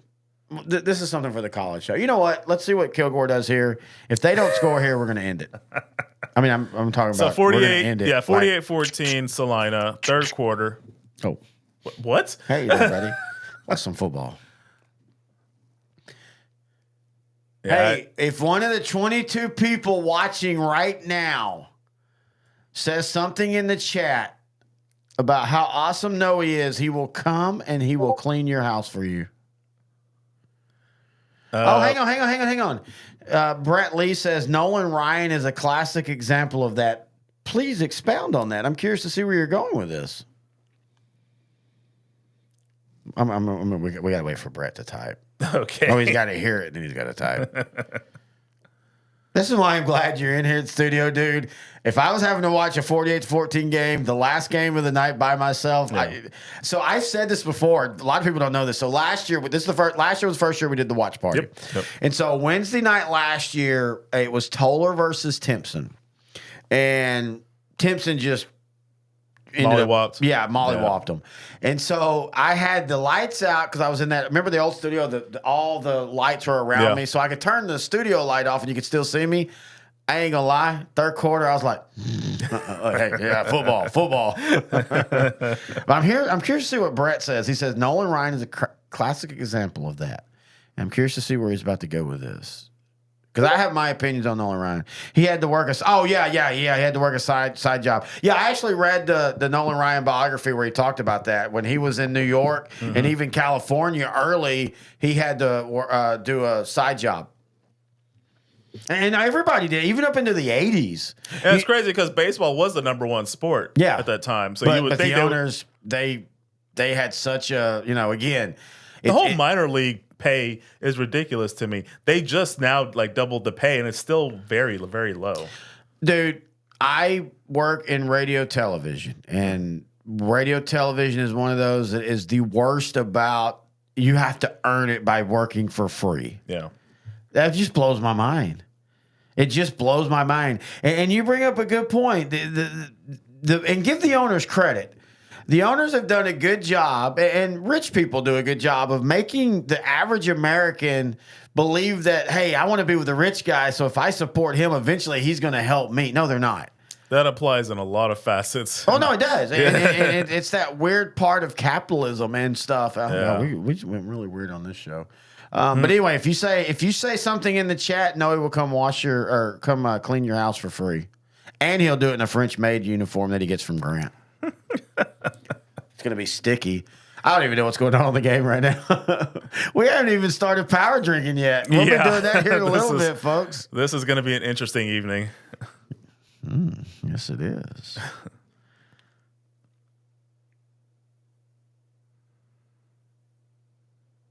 I don't know what they're talking. Apparently, the guy stepped out. He thought the ball was dead, and the official said no, and so he stepped out the 1 yard line.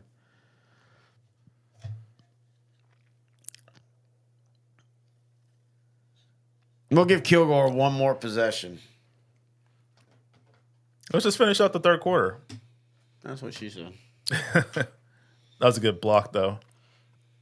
Ooh. He did leave his feet, but it was still a good block. I love those hits. Brett said intern no. He said you can come here and clean after we party tomorrow. Oh my gosh. Is he gonna have to clean after the H&B? Grant will be there too. So 1st and 10, Kilgore down by 34 points or 35 points. Oh, they sniffed that out immediately. Jeez. What was Kilgore doing there? I think they were trying to do a wide receiver throw. Yeah. Wow. It was bad blocking by the other receivers. He didn't have time to throw. So poorly executed. Celina had 3 players there. I don't know if they were. I think they were trying to just throw a straight wide receiver screen right there. Well, because the quarterback threw it behind him. Yeah, but I'm just saying it didn't look like there was anything. Like it was 3 guys and they were all blocking kilos and Russian hookers. L4 is about to go off. L4 is going to start a GoFundMe for the bail money we're going to need tomorrow. It's not a bad idea. So 3rd down and 10 now. Or 3rd down and 17, I should say. 3rd down and 14, actually, officially. 2:38 left in the third quarter. We're gonna end the stream at the third quarter, unless they score a 92-yard or. What if they do? It's like a. They're still down 20-something points. It'd be awesome, but. Yeah. I mean, they're down 34 now. Only 5 scores. Hey, Celina missed that. There's still 1 extra point back. All Kilgore needs is 5. Because they made up for it with the 2-point conversion. Remember, Celina has 2 field goals in this game. That's why. But my point is it should be 49-14. They wouldn't have went for 2 had they not got their extra point blocked. But I guess we'll never know. Sponsorship opportunity, Bell. Chico's Bell Bonds from Bad News Bears. Oh. Oh, here's the Kilgore Lincoln game from 2004. In 2004, when Kilgore won on a blocked extra point. That started. So the head coach of Lincoln was what's his name? The head coach at Duncanville. This started that. He lost on a blocked field goal in overtime in 2004, and then he lost, of course, the very famous Hail Mary, Galena Park North Shore 6 years ago, throwing in a Hail Mary to win the game. At one point, it was like, is Reginald Samples ever going to win a state championship? Snake bitten coach, but he's now won back to back. That should be a off-season show for Sideline to Sideline. Snake bitten high school coaches. I mean, you could do that. I'll look at Marty Schottenheimer. Yeah. No, I mean, NFL. We could do it for Al Joining the Coverage, but I'm thinking who plays Buttermaker for L4 Media. Oh, that's a good one. Wait, Coach X is Buttermaker. Did you ever watch Bad News Bears, the original? I mean, a long time ago. I don't remember much of Walter that. Malthouse. That should be something we would watch. By the way, I always thought that the Billy Bob Thornton one was pretty solid, too. Hey, look, Kilgore, you're down by 30. It's 3rd and 14. Let's throw behind the line of scrimmage. Did they punt? Go for it, right? If I'm playing, actually, to be fair, hey, I wish, I wish football was in real life. Was like video games where if Kilgore does it, they go for 4 and they don't make it, they just quit. They're like, screw it, I'm out. Walk off the field. Oh, the Kilgores, they went. Right now it's a departure from what they were doing. They were moving the ball down the field, and now they're having to rely on screen passes, and those screen passes are not working. Watch this punt. Watch this punt.